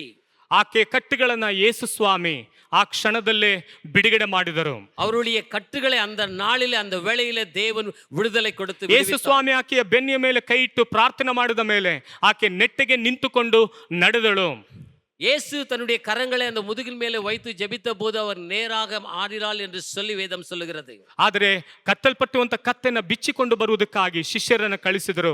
ಶಿಷ್ಯರು ಆ ಕತ್ತೆನ ಬಿಚ್ಚಿದ ಮೇಲೆ ಇದು ಸ್ವಾಮಿಯವರಿಗೆ ಬೇಕೆಂಬುದಾಗಿ ಹೇಳಿ ಅದನ್ನು ತೆಗೆದುಕೊಂಡು ಬಂದರು. தன்னுடைய சீஷர்கள் அந்த கழுதையை அவிழ்க்கிற போது இது தேவனுக்கு வேண்டும் என்று சொல்லி அவர்கள் கொண்டு வந்தார்கள். ಹಾಗಾದ್ರೆ ಮೊದಲನೇದಾಗಿ ಯೇಸು ಕತ್ತೆಯ ಮೇಲೆ ಮೆರವಣಿಗೆಯಾಗಿ ಬರುವಾಗ ಜನರ ಪ್ರತಿಕ್ರಿಯೆ ಹೇಗಿತ್ತು ಎಂಬುದಾಗಿ ನಾವು ಗಮನಿಸೋಣ. ಮತ್ತಾಯನ ಬರೆದ ಸುವಾರ್ತೆ 21ನೇ ಅಧ್ಯಾಯ 8-9 ವಾಕ್ಯ. ಆಗ ಜನರ ಗುಂಪಿನಲ್ಲಿ ಬಹಳ ಮಂದಿ ತಮ್ಮ ಬಟ್ಟೆಗಳನ್ನು ದಾರಿಯಲ್ಲಿ ಹಾಸಿದರು. ಬೇರೆ ಕೆಲವರು ಮರಗಳಿಂದ ಚಿಗುರುಗಳನ್ನು ಕೊಯ್ದು ದಾರಿಯಲ್ಲಿ ಹರಡುತ್ತಿದ್ದರು. ಆತನ ಹಿಂದೆಯೂ ಮುಂದೆಯೂ ಗುಂಪಾಗಿ ಹೋಗುತ್ತಿದ್ದ ಜನರು, ದಾವೀದನ ಕುಮಾರನಿಗೆ ಜಯ, ಕರ್ತನ ಹೆಸರಿನಲ್ಲಿ ಬರುವವನಿಗೆ ಆಶೀರ್ವಾದ, மேலன லோகದಲ್ಲಿ ஜெய ಎಂದು ஆர்ப்பரித்தனர். அப்படியானால் கழுதை மேலே ஊர்வலமாக வந்ததான இயேசு கிறிஸ்துவுக்கு சுற்றிலும் இருந்த ஜனங்களுடைய பிரதிபலிப்பு எப்படி இருந்ததுன்னு பார்க்கும்போது, திரளான ஜனங்கள் தங்கள் வஸ்திரங்களை வழியிலே விரித்தார்கள். வேறு சிலர் மரக்கிளைகளை தரித்து வழியிலே பரப்பினார்கள். முன்னடப்பாரும் பின்னடப்பாரும் ஆகிய திரளான ஜனங்கள், தாவீதின் குமாரனுக்கு ஓசன்னா, கர்த்தரின் நாமத்திலே வருகிறவர் சோத்தரிக்கப்படத்தக்கவர், உன்னதத்திலே ஓசன்னா என்று சொல்லி ஆர்ப்பரித்தார்கள். ಇದುವರೆಗೂ ಆ ಕತ್ತೆಯ ಮೇಲೆ ಯಾರು ಕುಳಿತು ಬರಲಿಲ್ಲ. இதுவரையில கொண்டு வந்த அந்த கழுதையின் மேலே யாரும் அமரவில்லை. ಇದುವರೆಗೂ ಆ ಕತ್ತೆಗೆ ಯಾರು ಮರ್ಯಾದೆ ಕೊಡಲಿಲ್ಲ. இதுவரையில அந்த கழுதை குட்டிக்கு யாரும் மரியாதை செலுத்தவில்லை. ಅದಕ್ಕೆ ಘನತೆಯನ್ನ ಕೊಡಲಿಲ್ಲ. எந்த ஒரு கணம் பெறாததான ஒரு ಅದಕ್ಕೆ கழுதை, ಯಾವುದೇ ರೀತಿಯಾದ ಕಾರ್ಯಗಳನ್ನ ಸಲ್ಲಿಸಲಿಲ್ಲ எந்த ஒரு காரியமும் அந்த கழுதை குட்டிக்கு செலுத்தவில்லை. ಅಲ್ವಾ. ಇದುವರೆಗೂ ನಮ್ಮ ಜೀವಿತದಲ್ಲೂ ಕೂಡ ಯಾರು ಕೂಡ ನಮಗೆ ಮರ್ಯಾದೆ ಕೊಟ್ಟಿರೋದಿಲ್ಲ, ನಮಗೆ ಘನತೆ ಕೊಟ್ಟಿರೋದಿಲ್ಲ, ನಮಗೆ ಸರಿಯಾದ ರೀತಿಯಲ್ಲಿ ಗೌರವನ ಅವರು ಸಲ್ಲಿಸಿರೋದಿರಲ್ಲ. இதுவரையில கூட நம்முடைய வாழ்க்கையை பார்ப்பது சரியான மரியாதையோ கனமோ எந்த ஒரு மகிமையோ அற்றவளாகவே நாம் காண்ந்து கொண்டிருந்தோம். ನೋಡಿರಿ, ಯೇಸು ಸ್ವಾಮಿ ಆ ಕತ್ತೆಯ ಮೇಲೆ ಕುಳಿತುಕೊಂಡು ಬರುವಾಗ ಆ ಸ್ಥಳದಲ್ಲಿ ಕತ್ತೆಗೂ ಒಂದು ಮರ್ಯಾದೆ, ಕರ್ತನಾಗುವಂತ ಯೇಸು ಕ್ರಿಸ್ತನು ಬರುವಂತ ಸಮಯದಲ್ಲೂ ಒಂದು ಮರ್ಯಾದೆನ ಅಲ್ಲಿ ಸಲ್ಲಿಸುವುದನ್ನ ನಾವು ಗಮನಿಸುತ್ತೇವೆ. பாருங்க, இயேசு கிறிஸ்து அந்த இடத்துல கழுதையின் மேலே ஊர்வலமாக வருகிற போது கழுதை குட்டிக்கும் தேவனுக்கும் அந்த ஜனங்கள் மரியாதை செலுத்துவதை பார்க்க முடியும். ಹಲ್ಲೆಲೂಯಾ. அல்லேலூயா. ಇಲ್ಲಿ ನೋಡಿರಿ, ಕತ್ತೆಯ ಮೇಲೆ ಕುಳಿತುಕೊಂಡು ಯೇಸು ಸ್ವಾಮಿ ಬರುವಾಗ ಬಟ್ಟೆಯನ್ನ ಆ ಸ್ಥಳದಲ್ಲಿ ಹಾಕಿದರು. இயேசு அந்த கழுதை மேலே ஊர்வலமாக வருகிற போது தன்னுடைய ஆடைகளை, அந்த துணிகளை அவர் இடத்துல விரித்தார்கள் என்று வேதம் ಆ சொல்லுகிறது. ಸ್ಥಳದಲ್ಲಿ ಅನೇಕ ಮರ್ಯಾದೆಗಳನ್ನ ಸಲ್ಲಿಸುವುದಕ್ಕೆ ಪ್ರಾರಂಭಿಸಿದರು. அநேக விதமான மரியாதைகளை தேவனுக்கு செலுத்த முற்பட்டார்கள். ಒಬ್ಬ ಮನುಷ್ಯನ ಜೀವಿತದಲ್ಲಿ ಒಂದು ಘಟನೆ ನಡೆಯಿತು. ஒரு மனுஷனுடைய வாழ்க்கையில ஒரு நிகழ்ச்சி நடந்தது. ಆತನು ಒಬ್ಬ ದುಷ್ಟನಾಗಿದ್ದನು. அவன் மேல ஒரு துஷ்ட மனுஷனாக வாழ்ந்தான். ಆ ಊರಿನ ಜನರೆಲ್ಲರೂ ಅವನನ್ನು ಕುರಿತು ಕೇವಲವಾಗಿ ಮಾತನಾಡ್ತಾ ಇದ್ದರು. அந்த மனுஷனுடைய வாழ்க்கையை குறித்து அநேகர் பலவிதமாக பேசினார்கள். ಅನೇಕ ವಿಧವಾದ ರೀತಿಯಲ್ಲಿ ಆತನ ಮನಸ್ಸು ಉಣ್ಣಾಗುವಂತ ರೀತಿಯಲ್ಲಿ ಮಾತನಾಡ್ತಾ ಇದ್ದರು. அவர் பேசின வார்த்தைகள் நிமித்தமாக அவனுடைய இருதயம் குத்தப்பட்டது. அவர் வருத்தப்பட்டவனாக ಆತನಿಗೆ காணப்பட்டான். ಯೇಸು ಸ್ವಾಮಿಯ ಬಗ್ಗೆ ಒಬ್ಬರು ಸುವಾರ್ತೆಯನ್ನು ಸಾರಿದರು. அந்த நாளில் அந்த மனுஷனுக்கு இயேசுவை குறித்து ஒரு சுவிசேஷம் அறிவிக்கப்பட்டது. ಆ ಸುವಾರ್ತೆಯನ್ನು ಕೇಳಿದಂತ ಮನುಷ್ಯನು ಆಸಕ್ತಿ ಉಳ್ಳವನಾಗಿ ಮಾರಲ್ಪಟ್ಟನು. அதை கேட்டுதான் ஒரு மனுஷன் உற்சாகம் அடைந்தான். ನನ್ನ ಜನರು ನನಗೆ ಮರ್ಯಾದೆ ಕೊಡಲಿಲ್ಲ, என்னுடைய ஜனங்கள் எனக்கு மரியாதை செலுத்தவில்லை, ನನ್ನನ್ನು ಗೌರವಿಸಲಿಲ್ಲ, என்னை கௌரவப்படுத்த ನನ್ನನ್ನು நடத்தவில்லை, ಅಪಮಾನ ಪಡಿಸಿದರು, என்னை அவமானப்படுத்தினார்கள், ನನ್ನನ್ನು ನಿಂದಿಸಿದರು, என்னை நிந்திக்கிறவர்களாக ನನ್ನನ್ನು இருந்தாங்க, ಕೇವಲವಾಗಿ ಮಾತನಾಡಿದರು. என்னை ಕೇವಲமாக பேசினவர்கள். ಈ ರೀತಿ ಆಗಿರುವಂತ ಸಮಯದಲ್ಲಿ ಯೇಸು ನನ್ನನ್ನು ಪ್ರೀತಿಸುತ್ತಾರಾ ಎಂಬುದಾಗಿ ಹೇಳುವಂತ ಒಂದು ಭಾವನೆ ಅವನೊಳಗಡೆ ಉದ್ಭವ ಆಯಿತು. இப்படிப்பட்ட சூழ்நிலையில இயேசு என்னை அன்பு செலுத்துகிறாரா என்று சொல்லிதான உற்சாகத்தினுடைய எண்ணம் அவன் உள்ளத்திலே உண்டானது. ಅವನಲ್ಲಿ ಒಂದು ದುಃಖ, ನೋವು, ಹೇಳಿಕೊಳ್ಳುವುದಕ್ಕಾಗದಿರುವಂತ ಮನಸ್ಸಿನ ಕಳವಳ ಅವನನ್ನು ತಾಕುತ್ತಾ ಇತ್ತು. எப்படியே சொல்ல முடியாதபடிக்கு ஒரு துக்கமான ஒரு காரியம் அவன் உள்ளத்திலே உண்டானது. ಇದರ ನಿಮಿತ್ತವಾಗಿ ನಾನು ಬದುಕುವುದಕ್ಕಿಂತ ಸಾಯುವುದೇ ಲೇಸು ಎಂಬುದಾಗಿ ಒಂದು ತೀರ್ಮಾನಿಸಿಕೊಂಡಿದ್ದನು. இதன் நிமித்தமாக நான் வாழ்வதை காட்டிலும் சாவதே நலமா இருக்கும் என்று சொல்லி ஒரு தீர்மானத்தை எடுத்தான். ಅಂತ ಸಂದರ್ಭದಲ್ಲಿ ಆ ಮನುಷ್ಯನಿಗೆ ಒಂದು ಸುವಾರ್ತೆ ಸಾರಲ್ಪಟ್ಟಿತ್ತು. அப்படிப்பட்ட வேளையில் தான் அவருக்கு தேவனை குறித்து ஒரு ಆ ಮನುಷ್ಯನಿಗೆ ಆ ಒಂದು ಸುವಾರ್ತೆ ಕೇಳಿದ ಕ್ಷಣದಲ್ಲಿ ಒಂದು ಸಮಾಧಾನ ಅವನೊಳಗಡೆ ಬರುವುದಕ್ಕೆ ಪ್ರಾರಂಭವಾಯಿತು. அந்த சுவிசேஷத்தை கேட்ட உடனே அவர் உள்ளத்திலே ஒரு சமாதானம் உண்டானது. ಆ ಮನುಷ್ಯನಿಗೋಸ್ಕರ ಆ ವ್ಯಕ್ತಿ ಪ್ರಾರ್ಥನೆ ಮಾಡುವುದಕ್ಕೆ ಪ್ರಾರಂಭಿಸಿದರು. அந்த மனுஷனுக்காக அந்த சொல்லப்பட்ட அந்த மனுஷன் ஜெபிக்க ஆரம்பித்தார். ಆ ಮನುಷ್ಯನಿಗೊಂದು ಒಂದು ವಿಸಿಟಿಂಗ್ ಕಾರ್ಡ್ ಕೊಡಲ್ಪಟ್ಟಿತ್ತು. அந்த மனுஷனுக்கு ஒரு விசிட்டிங் கார்டு கொடுக்கப்படுகிறது. ಏನಾದ್ರೂ ಅವಶ್ಯಕತೆ ಇರುವುದಾದರೆ ನನ್ನ ಸಂಧಿಸಿ ಎಂಬುದಾಗಿ ಹೇಳಿ. உனக்கு தேவையானால் தேவை முற்படுமானால் என்னை வந்து சந்தி என்று சொல்லி. ನೋಡಿ, ಆ ಸುವಾರ್ತೆ ಸಾರಿದ ವ್ಯಕ್ತಿ ಅವರು ವಿಸಿಟಿಂಗ್ ಕಾರ್ಡ್ ಕೊಟ್ಟು ಹೊರಟು ಹೋದರು. அவர் சுவிசேஷத்தை அறிவித்ததான ವ್ಯಕ್ತಿ அவருக்கு அட்ரஸை கொடுத்து விட்டு போய்விட்டார். ಅನೇಕ ತಿಂಗಳಾದ ಮೇಲೆ ಆತನಿಗೆ ಇನ್ನೂ ಬೇಸರ, ಆ ಒಂದು ಊರಿನಲ್ಲೇ ಇರುವುದಕ್ಕೆ ಆಗದಿರುವಂತ ಒಂದು ಘಟನೆ ಅವನ ಜೀವಿತದಲ್ಲಿ ನಡೆಯಿತು. அநேக தினங்களான பிறகு அந்த மனுஷனுக்கு அந்த ஊரில் வாழ முடியாதபடிக்கு சில நிகழ்ச்சிகள் நடந்தது. ಆತನ ಅನಂತರ ನೋಡಿ, ಆ ಮನುಷ್ಯನು ಆ ಒಂದು ವಿಸಿಟಿಂಗ್ ಕಾರ್ಡ್ ಕೊಟ್ಟಂತ ವ್ಯಕ್ತಿಗೆ ಫೋನ್ ಮಾಡಿ ಆತನು ಅವ್ರ ಮನೆಗೆ ಹೋದನು. பாருங்க, அந்த வேளையில அந்த விசிட்டிங் கார்டு கொடுத்து தான மனுஷனுக்கு அவர் ஃபோன் செய்து அவர் வீட்டுக்கு போனார். ಅವನು ಫೋನ್ ತೆಗೆದುಕೊಂಡು ಅವನು ಮನೆಗೆ ಹೋದ್ಮೇಲೆ ಅವ್ರಿಗೊಂದು ಬೈಬಲ್ ಕೊಟ್ಟರು, ಈ ಬೈಬಲ್ ನೀವು ಓದಿ ಎಂಬುದಾಗಿ ಹೇಳಿ. அந்த வீட்டுக்கு போன பிறகு அந்த மனுஷனுக்கு ஒரு பைபிளை கொடுத்தார், வீட்டில போய் படிங்க என்று சொல்லி. ಅವನು 2 ತಿಂಗಳೊಳಗಡೆ ಒಂದು ಸತ್ಯವೇದವನ್ನು ಓದಿ ಮುಗಿಸಿದಾಯ್ತು. 2 மாதத்துக்குள்ளாக அந்த சத்தியவேதத்தை அந்த பைபிளை அவன் படித்து முடித்தான். ಅವಾಗ ಹೋಗಿ ಅವರು ಪಾಸ್ಟರ್ ಹತ್ರ ಹೇಳಿದ್ರು, ನಾನು ಸತ್ಯವೇದನ 2 ಓದಿ ಮುಗಿಸಿದಾಯ್ತು ಎಂಬುದಾಗಿ ಹೇಳಿ. அவர் சொன்னார், மறுபடியும் சொன்னார், வேதத்தை படித்து முடித்தேன் என்று சொல்லி. ಅವನ್ನ ಏನ್ ಮಾಡಿದ್ರು, ಸತ್ಯವೇದ ಶಾಲೆಗೆ ಸೇರಿಸಿದರು. அவர் பைபிள் ஸ்டடிக்கு அவர் என்ன பண்ணாங்க, ಕಾಲೇಜಿಗೆ சேர்த்து விட்டாங்க. ಅವನು ಸತ್ಯವೇದ ಶಾಲೆಯಲ್ಲಿ ಸೇರಿಸಿದ ಕ್ಷಣದಲ್ಲಿ ಆ ಸ್ಥಳದಲ್ಲಿ ಪ್ರಾರ್ಥನೆ ಮಾಡುವುದು, ಸತ್ಯವೇದನ ಓದುವುದು, ಅಲ್ಲಿ ಹೇಳಿಕೊಡುವಂತ ಕಾರ್ಯಗಳನ್ನೆಲ್ಲ ಚೆನ್ನಾಗಿ ಕಲಿತುಕೊಂಡನು. அந்த காலேஜில் பார்க்கும்போது, அந்த ஸ்கூலில் பார்க்கும்போது படிப்பதும் வேதத்தை வாசிப்பதும் ஜெபிப்பதுமான காரியங்களே அவர் கற்றுக்கொண்டான். ನಂತರ ಆತನು ಪ್ರಾರ್ಥನೆ ಮಾಡಿದನು, ನಾನು ಎಲ್ಲಿಗೆ ಹೋಗಿ ಸೇವೆ ಮಾಡಬೇಕೆಂಬುದಾಗಿ ಹೇಳಿ ಅವನು ಪ್ರಾರ್ಥನೆ ಮಾಡಿದನು. எல்லாம் முடிந்த பிறகு அவன் ஜெபித்தான், தேவனே நான் எந்த இடத்துல போய் என்னுடைய ஊழியத்தை ஆரம்பிக்க வேண்டும் என்று சொல்லி.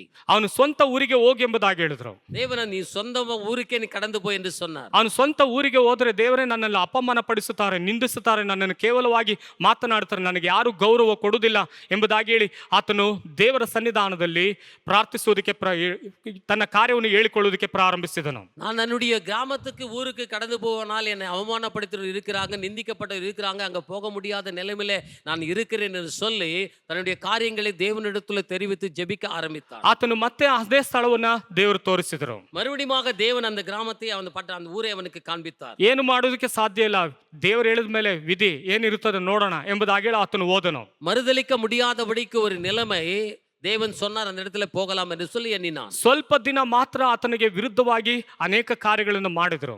அந்த இடத்துல பார்க்கும்போது சில நாட்கள் மட்டுமே சிலர் அவனுக்கு விரோதமாக எழுந்தார்கள். ನಂತರ ಆತನು ಹೋಗುತ್ತಾ ಹೋಗುತ್ತಾ ಒಂದು ಸ್ಥಳದಲ್ಲಿ ಸೇವೆಯನ್ನು ಪ್ರಾರಂಭಿಸಿದನು. பிறகு பார்க்கும்போது போக போக அவன் ஊழியத்தை அவன் அதிகமாக செய்ய முற்பட்டான். ಸ್ವಂತ ಗ್ರಾಮದಲ್ಲಿ ಸೇವೆ ಮಾಡುವುದಕ್ಕೆ ಪ್ರಾರಂಭಿಸಿದನು. சொந்த ஊரிலே அவனுடைய ஊழியத்தை ಆರಂಭಿத்தான். ಯಾರು ಗೌರವ ಕೊಡದೇ ಇದ್ದರೋ, ಯಾರು ಅವನ್ನ ಮರ್ಯಾದೆ ಸಲ್ಲಿಸದೇ ಇದ್ದರೋ, ಇವಾಗ ಆ ಗ್ರಾಮದವರು, ಆ ಊರಿನವರು ಆತನಿಗೆ ಗೌರವವನ್ನ ಸಲ್ಲಿಸುವುದಕ್ಕೆ ಪ್ರಾರಂಭಿಸಿದರು. யார் அவனுக்கு மரியாதை கொடுக்கவில்லையோ, தள்ளப்பட்டார்களோ, அந்த ஜனங்கள் அவனுக்கு சுவிசேஷத்தின் நிமித்தமாக அவனுக்கு மரியாதையும் கனத்தையும் கொடுக்க ಈ முற்பட்டார்கள். ಕತ್ತೆಯು ಸಹ ಅದೇ ರೀತಿಯಾಗಿದ್ದು ಇದೆ. இந்த ಕழுதை ಕೂಡ அப்படியான ஒரு காரியத்தில் தான் ಅಂತ ಪರಿಸ್ಥಿತಿಯಲ್ಲಿರುವಂತ ಕತ್ತೆಯನ್ನ ಇವಾಗ ಮೆರವಣಿಗೆ ಆಗಿ ಯೇಸು ಸ್ವಾಮಿ ಆ ಸ್ಥಳದಲ್ಲಿ ಕುಳಿತು ಬರುವಂತ ಸಮಯದಲ್ಲಿ ಅಲ್ಲೆಲ್ಲರೂ ಜಯಘೋಷ ಮಾಡುವುದಕ್ಕೆ ಪ್ರಾರಂಭಿಸಿದರು. அதே நிலைமையில் இருந்துதான் அந்த கழுதை குட்டியின் மேலே இயேசு ஊர்வலமாக வருகிற போது அந்த இருக்கிற ஜனங்கள் அவருக்கு மரியாதை செலுத்தினார்கள். ಇವತ್ತಿನ ದಿನದಲ್ಲಿ ಆ ಗ್ರಾಮದಲ್ಲಿರುವಂತಹ ವ್ಯಕ್ತಿಗೆ ಅನೇಕರು ಗೌರವವನ್ನು ಸಲ್ಲಿಸುತ್ತಾರೆ, ಅನೇಕ ಕಾರ್ಯಗಳಿಗೆ ಅವ್ರನ್ನ ಕರೀತಾರೆ, ಅನೇಕ ಸಂಭ್ರಮಗಳಿಗೆ ಅವ್ರನ್ನ ಕರೆಯೋದಕ್ಕೆ ಪ್ರಾರಂಭಿಸುತ್ತಾರೆ. பாருங்க, அந்த கிராமத்திலே வாழ்ந்த ஜனங்கள் அந்த இடத்துல சுவிசேஷத்துக்காக கடந்து ஊழியத்துக்காக செய்கிற அந்த மனுஷனை அநேக காரியங்களுக்காக அந்த ஜனங்கள் அழைக்கிறதை பார்க்க முடியும். ಈ ಬೆಳಗಿನ ಜಾವದಲ್ಲಿ ನಿಮ್ಮ ವಿಷಯದಲ್ಲೂ ಕೂಡ ಅನೇಕರು ತಾತ್ಸಾರ ಮಾಡಿರಬಹುದು, ಆದರೆ ನನ್ನ ಯೇಸು ನಿನಗೆ ಘನತೆಯನ್ನು ಕೊಡುವುದಕ್ಕಾಗಿ ನಿನ್ನನ್ನು ಆತನು ಆರಿಸಿಕೊಂಡಿದ್ದಾನೆ. ஒருவேளை நம்முடைய விஷயத்திலே கூட நம்மை குறித்து அநேகர் நிராகரித்து இருக்கக்கூடும், ஆனாலும் கூட தேவன் நம்மை அழைத்த தேவன் முன்மேல் இருக்கிறார். ಈ ಜನರು ನೋಡಿರಿ, ಯೇಸು ಕ್ರಿಸ್ತನನ್ನು ಕುರಿತು ಆರ್ಭಟಿಸುವುದಕ್ಕೆ ಪ್ರಾರಂಭಿಸಿದರು. ಜನಗಳು ಯೇಸುவை குறித்து அவர் ஆர்ப்பரிக்கிறதை பார்க்க முடியும். ಅವರು ಜನರ ಪ್ರತಿಕ್ರಿಯೆ ಹೇಗಿತ್ತಂತ ಹೇಳಿದ್ರೆ, ದಾವಿದನ ಕುಮಾರನಿಗೆ ಓಸನೆ ಎಂಬುದಾಗಿ ಹೇಳಿ ಜಯಘೋಷ ಮಾಡುವುದಕ್ಕೆ ಪ್ರಾರಂಭಿಸಿದರು. அவருடைய ஜனங்களுடைய பிரதிபலிப்பு எப்படி இருந்தது என்று பார்க்கும்போது தாவீது குமாரனுக்கு ஓசன்னா என்று சொல்லி ஆர்ப்பரித்ததை ದಾವಿದನ ಕುಮಾರನಿಗೆ ಜಯ ಜಯ ಎಂಬುದಾಗಿ ಆರ್ಭಟಿಸಿದರು. தாவீதின் குமாரனுக்கு ஜெயம் உண்டாகட்டும் என்று சொல்லி ஆர்ப்பரித்தார்கள். ಕರ್ತನ ಹೆಸರಿನಲ್ಲಿ ಬರುವವನಿಗೆ ಆಶೀರ್ವಾದ ಎಂಬುದಾಗಿ ಕೂಗುವುದಕ್ಕೆ ಪ್ರಾರಂಭಿಸಿದರು. கர்த்தருடைய நாமத்திலே வருகிறவர்களுக்கு சோத்தரிக்கப்பட்டவர், ஆசீர்வதிக்கப்பட்டவர் என்று சொல்லி ஆர்ப்பரித்தார்கள். ಆದರೆ ಈ ಜನರ ಮನಸ್ಸು ಹೇಗಿತ್ತಂತ ಹೇಳಿದ್ರೆ, ಯೇಸುವನ್ನ ರಾಜನನ್ನಾಗಿ ಸ್ವಾಗತಿಸಿದರು. அந்த இடத்துல ஜனங்களுடைய மனோபாவம் எப்படி இருந்தது என்று பார்க்கும்போது தங்களுக்கு அவர் ராஜாவாக வருகிறார் என்று சொல்லி அவர்கள் எண்ணினார்கள். ನೋಡಿರಿ, ಜನರು ತಮಗೋಸ್ಕರ ರಾಜನಾಗಿ ಅವರನ್ನ ಸ್ವಾಗತಿಸಿದರು. தம்முடைய ராஜாவாக அவர் நினைத்து அவர்களை வரவழைத்தார்கள். ಜಯಘೋಷ ಮಾಡುವುದಕ್ಕೆ ಪ್ರಾರಂಭಿಸಿದರು. ஜெயகோஷத்தை எடுக்க அவர் முற்பட்டார்கள். ಅವರ ಜಯಘೋಷ ಮುಗಿಲು ಮುಟ್ಟುವುದಕ್ಕೆ ಪ್ರಾರಂಭಿಸಿತು. அவருடைய முழக்கம் வானத்தை எட்டினது என்று சொல்லி பார்க்க முடியும். ಹಾಗಾದ್ರೆ ದಾವಿದ ಕುಮಾರನಿಗೆ ಓಸನ್ನ ಎಂಬುದಾಗಿ ಹೇಳುವಂತಹ ಜಯಘೋಷವು ಆ ಸ್ಥಳದಲ್ಲಿ ಆರ್ಭಟಿಸಿದರು. தாவீது குமாரனுக்கே ஓசன்னா என்றுதான முழக்கம் அந்த இடத்துல அதிகமாக காணப்பட்டது. ನಮಗೆ ಯಾವಾಗ ಅದ್ಭುತ ನಡೆಯುತ್ತೋ ಅವಾಗ ನೋಡಿ ನಮ್ಮ ಜೀವಿತದಲ್ಲಿ ಒಂದು ಉತ್ಸಾಹ ಇರುತ್ತೆ. நம்முடைய வாழ்க்கையில எப்போது அற்புதத்தை பெற்றுக்கொள்கிறோம் அந்த இடத்துல நம்முடைய முழக்கங்கள் அதிகமாக இருக்கிறது. ಆಸ್ಪತ್ರೆ ಒಳಗಡೆ ಸೀರಿಯಸ್ ಆಗಿರುವಂತ ಮಲಗಿರುವಂತ ಮನುಷ್ಯನನ್ನ ದೇವರು ಜೀವಂತವಾಗಿ ಉಳಿಸಿದಾನ ಅಂತ ಹೇಳಿದ್ರೆ ಅವನ ಉತ್ಸಾಹ ಹೆಂಗಿರುತ್ತೆ ಅಂತ ಹೇಳಿದ್ರೆ, ನಿಜವಾಗಿ ಯೇಸುವನ್ನ ಸ್ತುತಿಸಬೇಕು, ಯೇಸುವನ್ನ ಘನಪಡಿಸಬೇಕು, ಯೇಸುವನ್ನ ಆರಾಧಿಸಬೇಕೆಂಬುದಾಗಿ ಅವನ ಹೃದಯ ಯಾವಾಗಲೂ ಕೂಡ ಉತ್ಸಾಹ ಭರಿತವಾಗಿರುತ್ತದೆ. ஹாஸ்பிட்டலிலே வியாதியிலே மரண படுக்கையில இருந்ததான மனுஷன் அவன் உயிர் பெறுகிற போது அவனுடைய உள்ளம் எப்படி இருக்கிறது என்று சொல்ல இன்னுமாய் அதிகமாக இயேசுவை ஆராதித்து துதித்து மகிமைப்படுத்த வேண்டும் என்றதான ஒரு எண்ணத்தோடு அவன் ಕಾಣப்படுகிறான். ಅವನಲ್ಲಿ ಉತ್ಸಾಹ ಹಾಗೆ ಇರುತ್ತದೆ. அவனுடைய உற்சாகம் அப்படியாகவே நிலையாய் இருக்கிறது. ಆ ಒಂದು ಉತ್ಸಾಹವನ್ನೇ ಇಲ್ಲಿ ಕರ್ತನಾಗುವಂತ ಯೇಸು ಕ್ರಿಸ್ತನು ಕತ್ತೆಯ ಮೇಲೆ ಕುಳಿತುಕೊಂಡು ಮೆರವಣಿಗೆಯಾಗಿ ಬರುವಾಗ ಜನರ ಪ್ರತಿಕ್ರಿಯೆ ಕೂಡ ಅದೇ ರೀತಿಯಾಗಿ ಇತ್ತು. இங்க இடத்துல பார்க்கும்போது இவருடைய முழக்கம் கூட அந்த ஜனங்களுடைய காரியங்கள் கூட அப்படிப்பட்டதான உற்சாகம் நிறைந்ததான காரியமாய் ಕಾಣப்பட்டது. ಈ ಜನರು ಯಾರೆಂದರೆ ಯೇಸುವಿನಿಂದ ಅದ್ಭುತ ಹೊಂದಿದವರು. இந்த ஜனங்கள் யார் என்று பார்க்கிற போது இயேசுவினால அற்புதத்தை பெற்ற ஜனங்கள், ಬಿಡುಗಡೆ ಹೊಂದಿದವರು, விடுதலையான ஜனங்கள். ಈ ಜನರ ಅಭಿಪ್ರಾಯ ಹೇಗಿತ್ತಂತ ಹೇಳಿದ್ರೆ ಅದ್ಭುತ ನಡೆದಾಗ ಬೆರಗಾಗಿ ಆತನನ್ನು ಕೊಂಡಾಡಿದವರು. இந்த ஜனங்களுடைய மனோபாவம் எப்படி இருந்தது என்றால் அற்புதங்களை பெறுகிற போது அவர் முழக்கமிடுகிறவர்களாக ಕಾಣப்படுகிறார்கள். ಮಹತ್ ಕಾರ್ಯಗಳನ್ನು ಕಂಡಾಗ ಅವರು ದೇವರನ್ನ ಕೊಂಡಾಡಿದರು. பெரிய காரியங்களை பெற்றுக்கொள்கிற போது தேவனை கொண்டாடுகிறவர்களாக இருக்கிறாங்க. ಇವತ್ತು ನಾವು ಈ ಸ್ಥಳದಲ್ಲಿ ಕುಳಿತುಕೊಂಡಿದ್ದೇವೆ, ನಮಗೂ ಕೂಡ ದೇವರ ಅದ್ಭುತ ಮಾಡಿರುವುದರಿಂದಲೇ ನಾವು ಈ ಸ್ಥಳದಲ್ಲಿ ಕುಳಿತುಕೊಂಡು ದೇವರಿಗೆ ಜಯಘೋಷ ಮಾಡುತ್ತೇವೆ. இந்த நாளில கூட தேவனிடத்தில் அநேக அற்புதங்களை பெற்ற காரணத்தை நிமித்தமாக இந்த நாளில கூட நாம் வந்து தேவனிடத்தில் அமர்ந்து தேவனை கொண்டாடி கொண்டிருக்கிறோம். ಸುಮ್ಮನೆ ಯಾರು ಬಂದು ದೇವರಿಗೆ ಜಯಘೋಷ ಮಾಡೋದಿಲ್ಲ. சும்மா வந்து தேவனுக்கு இந்த இடத்துல முழக்கமிடுவதில்லை. ಅದ್ಭುತ ನಡೆದಿದ್ದರಿಂದಲೇ ಮಹತ್ ಕಾರ್ಯಗಳನ್ನು ಕಂಡಿದ್ದರಿಂದಲೇ ದೇವರಿಗೆ ಜಯಘೋಷ ಮಾಡೋದಕ್ಕೆ ಸಾಧ್ಯ. அற்புதத்தை பெற்றது நிமித்தமாக பெரிய காரியங்களை நாம் கண்டது நிமித்தமாகவே இந்த இடத்துல வந்து தேவனுக்கு ನಾವು ஆர்ப்பரிக்கலாக காணப்படுகிறோம். ಹಾಗಾದ್ರೆ ಈ ಜನರು ಕೂಡ ಸುಮ್ಮನೆ ಬಂದು ದೇವರಿಗೆ ಜಯಘೋಷ ಮಾಡಲಿಲ್ಲ. இந்த நாளில அப்படியானால் அந்த இடத்துல இருக்கிற ஜனங்கள் கூட சும்மா வந்து ஆர்ப்பரிக்கவில்லை. ಅವರು ಮಹತ್ ಕಾರ್ಯಗಳನ್ನು ಕಂಡಿದ್ದರಿಂದ, ಅದ್ಭುತ ಕಾರ್ಯಗಳನ್ನು ಕಂಡಿದ್ದರಿಂದ, ಸೂಚಕ ಕಾರ್ಯಗಳನ್ನು ಕಂಡಿದ್ದರಿಂದಲೇ ಆ ಜನರು ದೇವರಿಗೆ ಜಯಘೋಷ ಮಾಡುವುದಕ್ಕೆ ಪ್ರಾರಂಭಿಸಿದರು. அந்த இடத்துல அற்புதங்களையும் அடையாளங்களையும் மகா பெரிய அதிசயங்களையும் கண்டபடினாலே கேட்டபடினாலே அந்த இடத்துல வந்து ಜನங்கள் ஆர்ப்பரிக்கிறது பார்க்க முடியும். ಓಸನ್ನ ಎಂದರೆ ರಕ್ಷಕನು ಎಂಬುದಾಗಿ ಅರ್ಥ. ஓசன்னா என்று பார்க்கிற போது அது ரட்சகர் என்று சொல்லி அர்த்தம். ಆದರೆ ಅವರು ಅರಿವು ಸಂಪೂರ್ಣವಾಗಿ ಇರಲಿಲ್ಲ, ಭೌತಿಕವಾಗಿ ರಾಜನೆಂದು ಭಾವಿಸಿದರು. ஓசனா என்று பார்க்கும்போது ரட்சகர் என்று பொருள், ஆனாலும் அவருடைய அறிவு முழுமையாக இருக்கவில்லை. அவருடைய உலக பிரகாரமாக இருந்தது. அவரை தன்னுடைய ராஜா என்று சொல்லி நினைத்து கொண்டவர்களாக இருந்தாங்க. ಯೇಸು ಕ್ರಿಸ್ತನ ಮೆರವಣಿಗೆ ಆಗಿ ಬರುವುದನ್ನು ನೋಡಿ ಅಲ್ಲಿ ನಮ್ಮ ಮುಂದೆ ಬರುವ ಅರಸನನ್ನು ಈತನೇ ಎಂದು ಜನರು ಜಯಘೋಷ ಮಾಡಿದರು. இயேசு கழுதன் மேலே ஊர்வலமாக வருகிறதை பார்த்து தமக்கு கொடுக்கப்பட்ட ராஜா என்று சொல்லி இவர்கள் நினைத்து ஆர்ப்பரித்தார்கள். ಅವರು ಮನಪೂರ್ವಕವಾಗಿ ಅವರು ಈತನು ಪರಲೋಕದ ಅರಸನು ಎಂಬುದಾಗಿ ಅವರು ನೆನೆಸಲಿಲ್ಲ, ಶಾರೀರಿಕವಾದ ಒಬ್ಬ ಅರಸನು ನಮಗೆ ಬಂದಿದ್ದಾನೆಂಬುದಾಗಿ ನೆನೆಸಿದರು. இவர் உள்ளத்திலே பார்க்கும்போது உலக பிரகாரமாக ராஜா நமக்கு வந்திருக்கிறார் என்று நினைத்தார்களே தவிர பரலோகத்தினுடைய ராஜா என்று சொல்லி நினைக்கவில்லை. ಇಲ್ಲಿ ಜನರ ಪ್ರತಿಕ್ರಿಯೆ ಈ ರೀತಿಯಾಗಿತ್ತು. ಜನங்களுடைய எதிர்பார்ப்பு இப்படியாக காணப்பட்டது. ಹಾಗಾದ್ರೆ ಯೇಸು ಕ್ರಿಸ್ತನ ಸಂಭಾಷಣೆ ಹೇಗಿತ್ತು ಎಂಬುದಾಗಿ ನಾವು ಗಮನಿಸೋಣ. அப்படியானால் இயேசு கிறிஸ்துனுடைய உரையாடல் எப்படி இருந்தது என்று சொல்லி பார்ப்போம். ಯೇಸು ಕ್ರಿಸ್ತನ ಕತ್ತೆಯ ಮೇಲೆ ಕುಳಿತು ಮೆರವಣಿಗೆಯಾಗಿ ಬರುವಾಗ ಪರಿಸಾಯರೊಂದಿಗೆ ಸಂಭಾಷಣೆ ಮಾಡಿದನು. இயேசு கழுதையின் மேலே ஊர்வலமாக வருகிற போது பரிசேயர்கள் மத்தியில் அவர் உரையாடினார் என்று சொல்லுகிறது. ಲೂಕನ ಬರೆದ ಸುವಾರ್ತೆ 19ನೇ ಅಧ್ಯಾಯ 39-40ನೇ ವಾಕ್ಯದಲ್ಲಿ ನಾವು ಓದುತ್ತೇವೆ. ಜನರು ಗುಂಪಿನೊಳಗಿಂದ ಪರಿಸಾಯರು ಕೆಲವರು ಆತನಿಗೆ, ಬೋಧಕನೇ, ನಿನ್ನ ಶಿಷ್ಯರನ್ನು ಗದರಿಸು ಎಂದು ಹೇಳಿದಕ್ಕೆ ಆತನು, ಇವರನ್ನು ಸುಮ್ಮಗಾದರೆ ಈ ಕಲ್ಲುಗಳೇ ಕೂಗುವವು ಎಂದು ನಿಮಗೆ ಹೇಳುತ್ತೇನೆ ಅಂದನು. அப்போது கூட்டத்தில் இருந்த பரிசேயர் சிலர் அவரை நோக்கி, போதகரே, உம்முடைய சீஷரை அதட்டும் என்றார்கள். அவர்களுக்கு அவர் பிரதித்துவமாக, இவர்கள் பேசாமல் இருந்தால் கல்லுகளை கூப்பிடும் என்று சொல்லி உங்களுக்கு சொல்லுகிறேன் என்றார். ಯೇಸು ಕ್ರಿಸ್ತನು ಕತ್ತೆಯ ಮೇಲೆ ಕುಳಿತುಕೊಂಡು ಮೆರವಣಿಗೆಯಾಗಿ ಬರುವಂತ ಸಮಯದಲ್ಲಿ ಜನರು ಹಾಗೂ ಶಿಷ್ಯರು ಜಯಘೋಷ ಮಾಡುತ್ತಾ ಬರುತ್ತಿರುವುದನ್ನು ಈ ಗುಂಪಿನವರು ಪರಿಸಾಯರು ಗಮನಿಸಿದರು. இயேசு கழுதன் மேலே ஊர்வலமாக வருகிற போது ஜனங்களும் சீஷர்களும் ஓசனா என்று ஆர்ப்பரிக்கிறதான காரியத்தை அங்கிருந்த ஜனங்கள் கூட கண்டார்கள். ಕೆಲವರು ಪರಿಸಾಯರು ನೋಡಿರಿ, ನಿಮ್ಮ ಶಿಷ್ಯರನ್ನು ಗದರಿಸು ಎಂಬುದಾಗಿ ಹೇಳಿ ಯೇಸು ಸ್ವಾಮಿಗೆ ಹೇಳಿದರು. அங்கு பார்த்து கொண்டிருந்த பரிசேயர்கள் கூட அந்த இயேசுவிடத்திலே சொல்லுகிறார்கள், உங்களுடைய ஜனங்களை அதட்டும் என்று சொல்லி. ಹಾಗಾದ್ರೆ ಯೇಸು ಸ್ವಾಮಿ ಪರಿಸಾಯರೊಂದಿಗೆ ಒಂದು ಸಂಭಾಷಣೆ ಮಾಡಿದನು. அந்த நேரத்திலே பரிசேயர்களுடைய மத்தியிலே இயேசு உரையாடுகிறார். ಇವರು ಸುಮ್ಮನಾದರೆ ಈ ಕಲ್ಲುಗಳು ದೇವರಿಗೆ ಜಯಘೋಷ ಮಾಡುತ್ತವೆ. ஒருவேளை இவர்கள் பேசாமல் இருப்பார்களானால் கல்லுகள், இங்கே சுற்றிலும் இருக்கிற கல்லுகள் பேசும் அது என்று சொல்லுகிறார். ನೋಡಿರಿ, ಯೇಸು ಸ್ವಾಮಿ ಮೆರವಣಿಗೆ ಬರುವಾಗ ದಾವಿದನ ಕುಮಾರನೇ ಓಸನ್ನ ಎಂಬುದಾಗಿ ಅವರು ಜೋರಾಗಿ ಕೂಗುತ್ತಾ ಆರ್ಭಡಿಸುತ್ತಾ ಬರುತ್ತಿರುವ ಸಮಯದಲ್ಲಿ ಪರಿಸಾಯರಿಗೆ ಆ ಜಯಘೋಷವನ್ನು ಕೇಳಿಸಿಕೊಳ್ಳುವುದಕ್ಕೆ ಅವರಿಂದ ಆಗಲಿಲ್ಲ. பாருங்க, கழுதையின் மேலே ஊர்வலமாக வருகிற போது இயேசுவுக்கே ஓசன்னா, அந்த தாவீதின் குமாரனுக்கே ஓசனா என்று சொல்லி ஜனங்கள் ஆர்ப்பரிக்கிறதை பார்த்து பரிசேயர்களுக்கு சகிக்க முடியவில்லை. ಅಲ್ಲಿ ಸ್ತುತಿ ಮಾಡುವಾಗ ಪರಿಸಾಯರಿಗೆ ಸಹಿಸಿಕೊಳ್ಳುವುದಕ್ಕಾಗಲಿಲ್ಲ. அந்த சுதியின் சத்தத்தை கேட்டு அவர்கள் சகிக்க முடியவில்லை. ಯೇಸು ಆ ಸ್ಥಳದಲ್ಲಿ ಘನ ಹೊಂದುತ್ತಿರುವಾಗ ಅವರ ಕೈಯಿಂದ ಸಹಿಸಿಕೊಳ್ಳುವುದಕ್ಕಾಗಲಿಲ್ಲ. இயேசுவை கனப்படுத்துகிறதான வேளையிலே அவர்கள் சகிக்க முடியாதவர்களாக காணப்பட்டார்கள். ಯೇಸು ಸ್ವಾಮಿನ ಆ ಸ್ಥಳದಲ್ಲಿ ಮಹಿಮೆಪಡಿಸುತ್ತಿರುವಂತ ಸಮಯದಲ್ಲಿ ಆ ಜನರಿಗೆ ಆ ಒಂದು ಪರಿಸಾಯರಿಗೆ ಸಹಿಸಿಕೊಳ್ಳುವುದಕ್ಕಾಗಲಿಲ್ಲ. அந்த இடத்துல இயேசுவை மகிமைப்படுத்துகிறதான வேளையிலே அவர்கள் தாங்கிக் கொள்ள முடியவில்லை. ಇವತ್ತು ನೋಡಿದ್ರೆ ನಾವು ಕೂಡ ದೇವರ ಆಲಯದಲ್ಲಿ ಬಂದು ದೇವರನ್ನ ಜಯಘೋಷ ಮಾಡುವಾಗ ಪಕ್ಕದಲ್ಲಿ ಇವ್ರು ಏನು ಹೇಳ್ತಾರೆ, ಅಷ್ಟೊಂದು ಜೋರಾಗಿ ಎಂತ ಕೂಗ್ತೀಯಾ, ನಿಧಾನಕ್ಕೆ ಪ್ರಾರ್ಥನೆ ಮಾಡಿ. ನಿಧಾನಕ್ಕೆ ಪ್ರಾರ್ಥನೆ ಮಾಡಿದ್ರೆ ದೇವ್ರು ಕೇಳಲ್ವಾ? ನಿಧಾನಕ್ಕೆ ದೇವರನ್ನು ಆರಾಧಿಸಿದ್ರೆ ದೇವ್ರು ಕೇಳಲ್ವಾ ಎಂಬುದಾಗಿ ತಡೆಯುವಂತವ್ರು ಇದ್ದಾರೆ.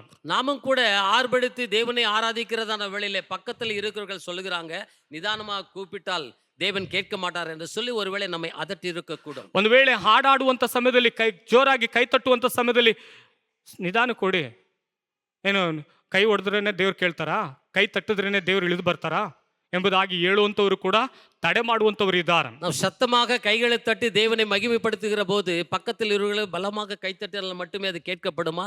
அப்போது மட்டும் தேவன் இறங்கி வருவாரா என்று சொல்லி நம்மை ಮೌನಪಡಿಸುವವರು ಅನೇಕರು ಉಂಟು. ಯಾರಾದ್ರೂ ಒಬ್ರು ಜೋರಾಗಿ ಅಳ್ತಾ ಇದ್ರೆ ಆ ಸ್ಥಳದಲ್ಲಿ ಅವ್ರ ದುಃಖನ ದೇವ್ರ ಮುಂದೆ ಹೇಳ್ಕೊಳ್ತಾ ಇದ್ರೆ, ಎಂತಕ್ಕೆ ಇಷ್ಟೊಂದು ಅಳ್ತಾ ಇದೆಯಾ, ಅಳ್ಬೇಡ, ಎಂತಕ್ಕೆ ಅಷ್ಟೊಂದು ನೀನು ಅಳ್ಳೋದು, ದೇವ್ರ ಹತ್ರ ನಿಧಾನವಾಗಿ ಸಮಾಧಾನವಾಗಿ ದೇವ್ರ ಹತ್ರ ಪ್ರಾರ್ಥನೆ ಮಾಡು, ಅಳ್ಬೇಡ ಜೋರಾಗಿ. ಯಾಕಂದ್ರೆ ಪಕ್ಕದಲ್ಲಿರುವಂತವನಿಗೆ ಅವನಿಗೆ ಸಹಿಸಿಕೊಳ್ಳೋದಕ್ಕಾಗೋದಿಲ್ಲ. தன்னுடைய துக்கத்தோடு கடந்து வருகிறவர்கள் தேவாலயத்தில் அவர்கள் அழுது தேவனுக்கு அந்த காரியங்களை வெளிப்படுத்துகிற போது பக்கத்திற்கு சொல்லுகிறாங்க, அழுதால் மட்டுமே, ஏன் இவ்வளவு சத்தமாய் அழுகிறாய், அழுதால் மட்டுமே தேவன் கேட்பாரா என்று சொல்லி அதட்டுகிறதான மௌனப்படுத்துகிற காரியங்கள் சிலர் ಉಂಟು. ಇವತ್ತಿನ ದಿನದಲ್ಲಿ ತಡೆ ಮಾಡುವವರು ಇದ್ದಾರೆ. இந்த நாளிலே தடை பண்ணுಗಳು ಅನೇಕರು ಉಂಟು. ಪರಿಸಾಯರು ಆ ಸ್ಥಳದಲ್ಲಿ ಸ್ತುತಿ ಮಾಡುವಂತ ವ್ಯಕ್ತಿಗಳನ್ನ ಗದರಿಸಬೇಕೆಂಬುದಾಗಿ ಯಾರ ಹತ್ರ ಹೋಗಿ ಹೇಳಿದ್ರು? ಯೇಸು ಸ್ವಾಮಿ ಹತ್ರನೇ ಹೋಗಿ ಹೇಳ್ತಾರೆ. அந்த இடத்துல பரிசாயர்கள் அதை அதட்டும்படியாக இயேசுவின் இடத்துல போய் அவர் முறையிட்டார்கள். ಆ ಸ್ಥಳದಲ್ಲಿ ಹೋಗಿ ಹೇಳ್ತಾರೆ, அந்த இடத்துல போய் சொல்லுகிறார்கள், ಅವ್ರನ್ನ ಸುಮ್ಮನಿರಿಸು, அவர்களை அதட்டும். ಸ್ವಾಮಿ, ಪರಿಸಾಯರೇ, ಇವರು ಸುಮ್ಮನೆ ಆದ್ರೆ ಈ ಕಲ್ಲುಗಳು ಸುಮ್ಮನೆ ಇರೋದಿಲ್ಲ, ಅದು ಜಯಘೋಷ ಮಾಡುತ್ತದೆ. சுவாமி, பரிசேயரே, ஒருவேளை இவர் பேசாமல் இருந்தால் இங்க இடத்துல இருக்கிற கல்லுகள் பேசும் என்று சொல்லுகிறார். ಹಲ್ಲೆಲೂಯಾ, ஹல்லேலூயா. ಕಲ್ಲುಗಳನ್ನ ರೊಟ್ಟಿಯನ್ನು ಮಾಡುವುದಕ್ಕೆ ದೇವರಿಗೆ ಶಕ್ತಿ ಉಂಟು. கல்லுகளின் நிமித்தம் அவர் ரொட்டியை செய்ய அவருக்கு தேவனுக்கு வல்லமை உண்டு. ಮನುಷ್ಯನು ರೊಟ್ಟಿ ತಿಂದ ಮಾತ್ರದಿಂದ ಬದುಕುವುದಿಲ್ಲ, ದೇವರ ಬಾಯಿಂದ ಹೊರಡುವ ಪ್ರತಿಯೊಂದು ಮಾತಿನಿಂದಲೂ ಬದುಕುತ್ತಾನೆಂಬುದಾಗಿ ಸತ್ಯವೇದ ಹೇಳುತ್ತದೆ. ரொட்டி தின்ற மரத்திலே அவன் பிழைப்பதில்லை, தேவனுடைய வார்த்தையினாலே பிழைக்கிறான் என்று சொல்லி வேதம் எழுதப்பட்டிருக்கிறது. ಹಾಗಾದ್ರೆ ಈ ಒಂದು ಸಮಯದಲ್ಲಿ ಕಲ್ಲುಗಳು ಕೂಡ ದೇವರಿಗೆ ಸ್ತೋತ್ರ ಮಾಡುತ್ತದೆ. அப்படியானால் இந்த இடத்துல பார்க்கும்போது கல்லுகள் கூட தேவனை மகிமைப்படுத்துகிறது. ಮೌನವಾಗಿರುವಂತ ಸಹೋದರನೇ ಸಹೋದರಿಯೇ, ಮೌನವಾಗಿರುವಂತ ನಿಮ್ಮ ಜೀವಿತದಲ್ಲಿ ದೇವರಿಗೆ ಜಯಘೋಷ ಮಾಡಿಲ್ಲ ಅಂತ ಹೇಳಿದ್ರೆ ನೀವು ಹೇಗೆ ಬಿಡುಗಡೆ ಹೊಂದಿಕೊಳ್ಳೋದಕ್ಕೆ ಸಾಧ್ಯ? குடியிருக்கிறதான தேவ ஜனமே, உடைய வாழ்க்கையில தேவனை மகிமைப்படுத்தாதபடி இருக்குவீரானால் எப்படி நீ விடுதலை பெற்றுக்கொள்ள முடியும்? ಸತ್ಯವೇದ ಬಹಳ ಸ್ಪಷ್ಟವಾಗಿ ಹೇಳುತ್ತದೆ. வேதம் அழகாக சொல்லுகிறது. ವಿಮೋಚನ ಕಾಂಡ 34:14 ವಾಕ್ಯ ಹೇಳುತ್ತದೆ, ಸ್ವಗೌರವವನ್ನು ಕಾಪಾಡಿಕೊಳ್ಳುವವನು ಎಂಬ ಹೆಸರುಳ್ಳ ಯೆಹೋವನು ತನಗೆ ಸಲ್ಲಬೇಕಾದ ಗೌರವವನ್ನು ಮತ್ತೊಬ್ಬನಿಗೆ ಸಲ್ಲಗೊಡಿಸದೆ ಇದ್ದರಿಂದ ನೀವು ಬೇರೆ ಯಾವ ದೇವರ ಮುಂದೆಯೂ ಅಡ್ಡ ಬೀಳಲು ಬಾರದು ಎಂಬುದಾಗಿ ಸತ್ಯವೇದ ಹೇಳುತ್ತದೆ. யாத்ராகமம் 34:14 எழுதப்பட்டிருக்கிறது, கர்த்தருடைய நாமம் எரிச்சல் உள்ளவர் என்பது அவர் எரிச்சல் உள்ள தேவனே, ஆகையால் அந்நிய தேவனை நீ பணிந்து கொள்ள வேண்டாம் என்று சொல்லி. ನೋಡಿರಿ, ಸ್ವಗೌರವವನ್ನು ಕಾಪಾಡಿಕೊಳ್ಳುವಂತ ದೇವರು, ಹೆಸರುಳ್ಳಂತ ದೇವರು, தன்னுடைய மகிமையை வேறொருக்கு விட்டுக்கூடாதபடி இருக்கிறதான பெயர் பெற்றதான ஒரு தேவன். ನನ್ನನ್ನು ಸನ್ಮಾನಿಸುವವರನ್ನ ನಾನು ಸನ್ಮಾನಿಸುತ್ತೇನೆ, கனப்படுத்துகிறவர்களை நான் கனப்படுத்துகிறேன், ನನ್ನನ್ನು ಗೌರವಿಸುವವರನ್ನ ನಾನು ಗೌರವಿಸುತ್ತೇನೆ ಎಂಬುದಾಗಿ ಸತ್ಯವೇದ ಹೇಳುತ್ತದೆ. நான் மகிமைப்படுத்துகிறேன். ಹಾಗಾದ್ರೆ ದೇವರಿಗೆ ಸಲ್ಲತಕ್ಕಂತ ಗೌರವವನ್ನ ನೀನು ಅಡ್ಡಿ ಮಾಡುವುದು ಹೇಗೆ? ஆக அப்படியானால் தேவனுக்கு செலுத்தப்படுகிறதான மகிமையை நீ எப்படி தடை பண்ண முடியும்? ನಿನ್ನ ಶರೀರವು, ನಿನ್ನ ಪ್ರಾಣವು, ನಿನ್ನ ಆತ್ಮವು ದೇವರನ್ನು ಸ್ತುತಿಸುವುದಕ್ಕಾಗಿನೇ ಇರುವಂತದ್ದು. உன்னுடைய ஆவி, ஆத்மா, சரீரம் தேவனை மகிமைப்படுத்தும்படியாக கொடுக்கப்பட்டிருக்கிறது. ಅದನ್ನೇ ನೀನು ಬಂಧನದಲ್ಲಿ ಇಟ್ಟುಕೊಂಡಿರುವುದಾದರೆ ಏನು ಪ್ರಯೋಜನ?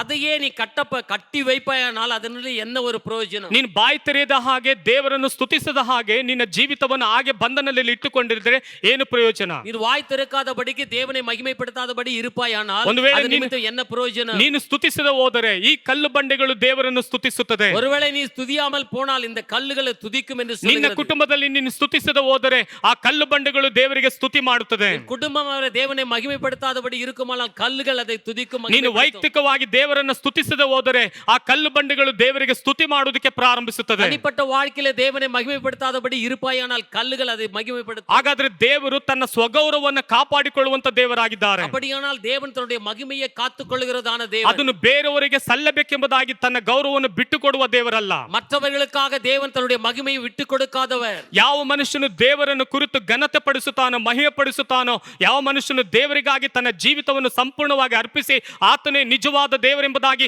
ಬಾಯಿಂದ ಅರಿಕೆ ಮಾಡಿ ದೇವರಿಗೆ ಸ್ತುತಿಯನ್ನು ಅರ್ಪಿಸುತ್ತಾನೋ ಅವನ ಜೀವಿತದಲ್ಲಿ ದೇವರು ಮಹತ್ಕಾದ ಕಾರ್ಯವನ್ನು ಮಾಡಲು ಶಕ್ತನಾಗಿದ್ದಾನೆ. எந்த ஒரு மனுஷன் தேவனே தேவன் என்று சொல்லி மகிமைப்படுத்துகிறானோ அவனுடைய மனுஷனுடைய வாழ்க்கையில தேவன் அற்புதங்களை செய்ய வல்லவராய் இருக்கிறார். ಅದಕ್ಕೆ ಸತ್ಯವೇದ ಹೇಳುತ್ತದೆ, ಕೀರ್ತನೆ 81:10 ವಾಕ್ಯ ಹೇಳುತ್ತದೆ, ನಿಮ್ಮನ್ನು ಐಗುಪ್ತದಿಂದ ಕರೆತಂದ ಯೆಹೋವನೆಂಬ ನಾನೇ ನಿಮ್ಮ ದೇವರು, ಅಗಲವಾಗಿ ಬಾಯ್ದಿರಿರಿ, ಅದನ್ನು ತುಂಬಿಸುವೆನು ಅಂದನು. சங்கீதம் 81:10 எழுதப்பட்டிருக்கிறது, உன்னை எகிப்து தேசத்திலிருந்து புறப்பட பண்ணின உன் தேவனாகிய கர்த்தர் நானே, உன் வாயை விரிவாக திற, அதை நான் நிரப்புவேன். ನಿನ್ನನ್ನು ಐಗುಪ್ತ ದೇಶದಲ್ಲಿ ಕಟ್ಟುಗಳಿಂದ ಬಿಚ್ಚಿ ಕರೆದುಕೊಂಡು ಬಂದವನು ನಾನೇ. உன்னை எகிப்து தேசத்திலிருந்து கட்டுகளோடு இருந்த உன்னை விடுவித்த தேவன் நானே. ನಿನ್ನನ್ನು ಅನೇಕ ಬಂಧನಗಳಿಂದ ಬಿಚ್ಚಿಕೊಂಡು ಬಂದವನು ನಾನೇ. ಅನೇಕ ಕಟ್ಟುகளோடு இருந்த உன்னை விடுவித்தது தேவன் நானே. ಆದ್ದರಿಂದ ನೀನು ಬಾಯಿಗಳನ್ನು ಅಗಲವಾಗಿ ತೆರೆದು ದೇವರನ್ನು ಆರಾಧಿಸು. ಅದರ ನಿಮಿತ್ತವಾಗಿ ಉನ್ನುடைய வாய்களை ಅಗಲமாக திறந்து தேவனை மகிமைப்படுத்து. ಶಿಷ್ಯರು ಯೇಸುವನ್ನು ಸ್ತುತಿಸಿ ಆರ್ಭಟಿಸುತ್ತಿರುವಾಗ ಯೇಸುವಿனுடைய சீஷர்கள் தேவனை துதித்து மகிமைப்படுத்திக் கொண்டிருக்கிற வேளையிலே ಯೇಸುವಿಗೆ ಪರಿಸಾಯರು, ಬೋಧಕನೇ ನಿನ್ನ ಶಿಷ್ಯರನ್ನು ಗದರಿಸಿ ಎಂಬುದಾಗಿ ಹೇಳಿದರು. அந்த பரிசாயர் இயேசுவின் இடத்திலே வந்து உங்களுடைய ಶಿಷ್ಯர்களை ಅದட்டும் ಎಂದು சொல்லினார். ಸಹೋದರನೇ, ಸಹೋದರಿ, ಬೆಳಗಿನ ಜಾವದಲ್ಲಿ ದೇವರ ವಾಕ್ಯವನ್ನು ಕೇಳಿಸಿಕೊಳ್ಳುತ್ತಿರುವಂತ ನಿಮ್ಮ ಜೀವಿತದಲ್ಲೂ ಕೂಡ ದೇವರನ್ನು ಸ್ತುತಿಸುವಂತ ಸಮಯದಲ್ಲಿ ಯಾರಾದರೂ ನಿಮಗೆ ಅಡ್ಡಿ ಮಾಡುವುದಾದರೆ ಅದು ನಿಶ್ಚಯವಾಗಿಯೂ ಅದು ದೇವರಿಗೆ ವಿರುದ್ಧವಾದ ಕಾರ್ಯಗಳಾಗಿದೆ. தேவனை அறிந்து ஒருவேளை நீங்க கூட துதிக்கிறதான வேளையில ஒருவேளை உங்களை தடை பண்ணுகிற காரியம் வருமானால் அது தேவனுக்கு விரோதமான காரியமாய் காணப்படுகிறது. ಯೇಸು ತನ್ನ ಮಹಿಮೆಯನ್ನು ಅವರು ಮರೆಯಲಿಲ್ಲ. தேவன் தன்னுடைய மகிமை, இயேசு தன்னுடைய மகிமையை மறக்கவில்லை. ಯೇಸುವನ್ನು ಸತ್ಯವನ್ನು ಯಾರು ತಡೆಯಲು ಸಾಧ್ಯವಾಗಲಿಲ್ಲ. அவருடைய சத்தியத்தை யாராலும் தடுக்க முடியவில்லை. ಇವತ್ತು ನಮ್ಮ ಜೀವಿತದಲ್ಲೂ ಕೂಡ ಆ ಒಂದು ಮಹಿಮೆಯನ್ನ ಯಾರಿಂದಲೂ ತಡೆ ಮಾಡೋದಕ್ಕೆ ಸಾಧ್ಯ ಇಲ್ಲ. ஆனாலும் கூட இந்த நாளிலும் கூட அந்த மகிமை யாராலும் தடை பண்ண முடியாது. ಈ ಪ್ರಪಂಚ ತಡೆ ಮಾಡ್ತಲೇ ಇದೆ. இந்த உலகம் தடைப்பட்டு கொண்டே இருக்கிறது. ಆದ್ರೆ ತಡೆ ಮಾಡ್ತಾ ಇದ್ರು ಅವ್ರಿಗೆ ಒಂದು ಸ್ಥಳದಲ್ಲಿ ಮಹಿಮೆ ಸಲ್ಲಿತಲೇ ಇದೆ. ஆனாலும் கூட தடை பண்ணின இடத்துல விட்டு வேறு இடத்துல தேவனை மகிமை செலுத்திக் கொண்டே இருக்கிறார்கள். ನಿಮ್ಮ ಮನೆಯಲ್ಲಿ ತಡೆ ಮಾಡ್ತಾ ಇರಬಹುದು, ಆದ್ರೆ ಒಂದು ಕಡೆ ನಿಮ್ಮಿಂದ ಒಂದು ಮಹಿಮೆ ದೇವರಿಗೆ ಸಲ್ಲಿತಲೇ ಇದೆ. ஒருவேளை நம்முடைய குடும்பத்துல தடை பண்ண கூட ஆனாலும் கூட நம்ம நிமித்தம் வேறு இடத்துல தேவன் மகிமைப்பட்டு கொண்டே இருக்கிறார். ಹಲ್ಲೆಲೂಯಾ, ஹல்லேலூயா. ಮೂರನೇದಾಗಿ ಯೇಸು ಕ್ರಿಸ್ತನ ಮೆರವಣಿಗೆಯಾಗಿ ಯೆರೂಸಲೇಮಿನಲ್ಲಿ ಆ ಒಂದು ಸ್ಥಳದಲ್ಲಿ ಯೇಸುವಿನ ದುಃಖವನ್ನ ತೋಡಿಕೊಂಡರು, ಅಂದ್ರೆ ಆ ಒಂದು ಸಂದರ್ಶನ ಮಾಡಿದರು. அந்த இடத்துல பார்க்கும்போது எருசலேம் சமீபத்திலே வருகிற போது தன் துக்கத்தை இயேசு வெளிப்படுத்தினார் என்று பார்க்கிறோம். ಅಲ್ಲಿ ಲೂಕನ ಬರೆದ ಸುವಾರ್ತೆ 19:41-42 ವಾಕ್ಯದಲ್ಲಿ ಓದುವಾಗ, ತರುವಾಯ ಆತನು ಸಮೀಪಕ್ಕೆ ಬಂದಾಗ ಪಟ್ಟಣವನ್ನು ನೋಡಿ ಅದರ ವಿಷಯವಾಗಿ ಹತ್ತು, ನೀನಾದರೂ ಸಮಾಧಾನಕ್ಕೆ ಬೇಕಾದದ್ದನ್ನು ಇದೇ ದಿನದಲ್ಲಿ ತಿಳಿದುಕೊಂಡರೆ ಎಷ್ಟೋ ಒಳ್ಳೆಯದು, ಆದರೆ ಈಗ ಅದು ನಿನ್ನ ಕಣ್ಣಿಗೆ ಮರೆಯಾಗಿದೆ. அவர் சமீபமாய் வந்தபோது நகரத்தை பார்த்து அதற்காக கண்ணீர் விட்டு அழுது, உனக்கு கிடைத்த இந்த நாளிலாகிலும் உன் சமாதானத்துக்கு ஏற்றவைகளை நீ அறிந்திருந்தாயானால் நலமாயிருக்கும், இப்பொழுதோ அவைகள் உன் கண்களுக்கு மறைவாய் இருக்கிறது என்று சொன்னார். ನೋಡ್ರಿ, ಯೇಸು ಸ್ವಾಮಿ ಯಾಕೆ ಯೆರೂಸಲೇಮನ್ನು ನೋಡಿ ಕಣ್ಣೀರಿಟ್ಟರು? ஏன் இயேசு எருசலேமை பார்த்து கண்ணீர் விட்டார்? ಆ ಯೆರೂಸಲೇಮನು ದೇವರನ್ನು ಯೇಸುವನ್ನ ಅರಿಯದೇ ಇದ್ದರು. அந்த எருசலேமுடைய ஜனங்கள் இயேசுவை அறியாதவர்களாய் இருந்தார். ಆ ಪಟ್ಟಣದ ಜನರು ಅನೇಕ ಕಳ್ಳರ ಗವಿಯನ್ನಾಗಿ ದೇವರ ಆಲಯವನ್ನು ಮಾರ್ಪಡಿಸಿದರು. அந்த இடத்துல பார்க்கும்போது தேவனுடைய ஆலயத்தை கள்ளர்களுடைய குகையாக மாற்றின ஜனங்கள் ಇವತ್ತು ನಮ್ಮ ಜೀವಿತದಲ್ಲೂ ಕೂಡ ಯೇಸು ಸ್ವಾಮಿ ನೋಡಿ ಕಣ್ಣೀರಿಡುವಂತವರಾಗಿದ್ದಾರೆ. இந்த நாளில கூட அநேகர் இயேசுவை பார்த்து கண்ணீர் விட்டு அழுகிறவர்களாக இருக்கிறார்கள். ಯಾಕಂದ್ರೆ ಯೇಸು ಸ್ವಾಮಿ ಈ ಗರ್ಭಗುಡಿಯಲ್ಲಿ ವಾಸ ಮಾಡಬೇಕೆಂಬುದಾಗಿ ಬಯಸುತ್ತಾನೆ. ஏனென்றால் இந்த உள்ளத்திலே வாசம் செய்ய வேண்டும் என்று சொல்லி நினைக்கிறவர்கள் உண்டு. ಯೆರೂಸಲೇಮಿನ ಜನರಿಗೆ ರಕ್ಷಣೆಗೆ ಬಂದ ಯೇಸುವನ್ನು ಗುರುತಿಸಲು ಆಗಲಿಲ್ಲ. ಅವರು ரட்சிப்பதற்காக வந்ததான இயேசுவை குறித்து அடையாளம் காணாதவர்களாக காணப்பட்டார்கள். ದೇವರ ಅವಕಾಶ ಕೊಟ್ಟದ್ದನ್ನು ಅವರು ಕಳೆದುಕೊಂಡರು. தேவன் கொடுத்த வாய்ப்பை இழந்தவர்களாக காணப்பட்டார்கள். ಯೇಸು ಬಂದದ್ದು ದೇವರ ವಿಶೇಷದ ಸಮಯ ಅವರು ಅರಿಯದೇ ಇದ್ದರು. தேவன் வந்தது ஒரு விசேஷமான காலம் என்பதை அவர்கள் மறந்து போனார்கள். ಆದರೆ ಜನರು ಅದನ್ನು ಒಪ್ಪಿಕೊಳ್ಳಲಾಗಲಿಲ್ಲ. அந்த காரியத்தை ஜனங்கள் ஏற்றுக்கொள்ளவில்லை. ಯೇಸು ಯೆರೂಸಲೇಮಿನ ಮೇಲೆ ಬರುವಾಗ ನಾಶನವನ್ನು ಮುಂಚಿತವಾಗಿ ನೋಡಿದನು. இயேசு அந்த எருசலேம் பட்டணத்துக்கு வருகிற போது அதற்கு உண்டாகிறதான அழிவை முன்பாகவே அவர் கண்டார். ಇದರಿಂದ ಆತನು அந்த காரணத்தின் நிமித்தமாக இயேசு எருசலேமை பார்த்து கண்ணீர் விட்டு அழுதார். ಯೇಸುವಿಗೆ ಜನರ ಮೇಲೆ ಅಪಾರವಾದ ಪ್ರೀತಿ ಇತ್ತು. இயேசுவுக்கு அந்த இடத்துல இருந்த ஜனங்களை குறித்து அக்கறை உள்ளவராக இருந்தார். ಆದರೆ ಅವರು ಅದರ ಬಗ್ಗೆ ಅವರಿಗೆ ಇಷ್ಟವಿರಲಿಲ್ಲ. ஆனாலும் அந்த அக்கறையும் அந்த அன்பையும் அவர்கள் நிராகரித்தார்கள். அக்கறையற்றவர்களாக காணப்பட்டார்கள். ಹಾಗಾದರೆ ಯೇಸು ಸ್ವಾಮಿ ಆ ಸ್ಥಳದಲ್ಲಿ ಸಂಭಾಷಿಸಿದರು, அப்படியானால் அந்த இடத்துல தேவன் அவர்களிடத்தில் மத்தியிலே உரையாடினார். ಸಂದರ್ಶಿಸಿದರು. அந்த இடத்துல உரையாடினார். ಈ ಬೆಳಗಿನ ಜಾವದಲ್ಲಿ ಯೇಸು ನಮ್ಮನ್ನು ನಮ್ಮೊಂದಿಗೆ ಅವರು ಸಂಭಾಷಣೆ ಮಾಡುವಂತವರಾಗಿದ್ದಾರೆ, ಸಂದರ್ಶಿಸುವಂತವರಾಗಿದ್ದಾರೆ. இந்த நாளில கூட தேவன் ನಮ್ಮ மத்தியிலே நம்மோடு கூட உரையாடுகிற தேவனாய் இருக்கிறார். ಹಾಗಾದ್ರೆ ಯೇಸು ಸ್ವಾಮಿ ಆ ಒಂದು ಸ್ಥಳದಲ್ಲಿ ಕಟ್ಟಲ್ಪಟ್ಟಂತ ಕತ್ತೆ ಮರಿಯನ್ನ ಬಿಚ್ಚಿ ತಂದು ಮೆರವಣಿಗೆ ಆ ಸ್ಥಳದಲ್ಲಿ ಬಂದರು. அப்படியானால் கட்டப்பட்ட கழுதையை அவிழ்த்து கொண்டு வந்து அதன் மேலே ஊர்வலமாக தேவன் வந்தார். Amen, hallelujah. அல்லேலூயா. ದೇವರು ತಾನೇ ವಾಕ್ಯವನ್ನು ಆಶೀರ್ವದಿಸಲಿ. ನಾವು ಪ್ರಾರ್ಥಿಸೋಣ. ஜெபிப்போமாக. எல்லா ஸ்தோத்திரத்துதிக மகிமைக்கு நீர் பாத்திரராயிருக்கிறீர் சுவாமி. எங்களோடு நீ பேசினபடினால நமக்கு ஸ்தோத்திரம்.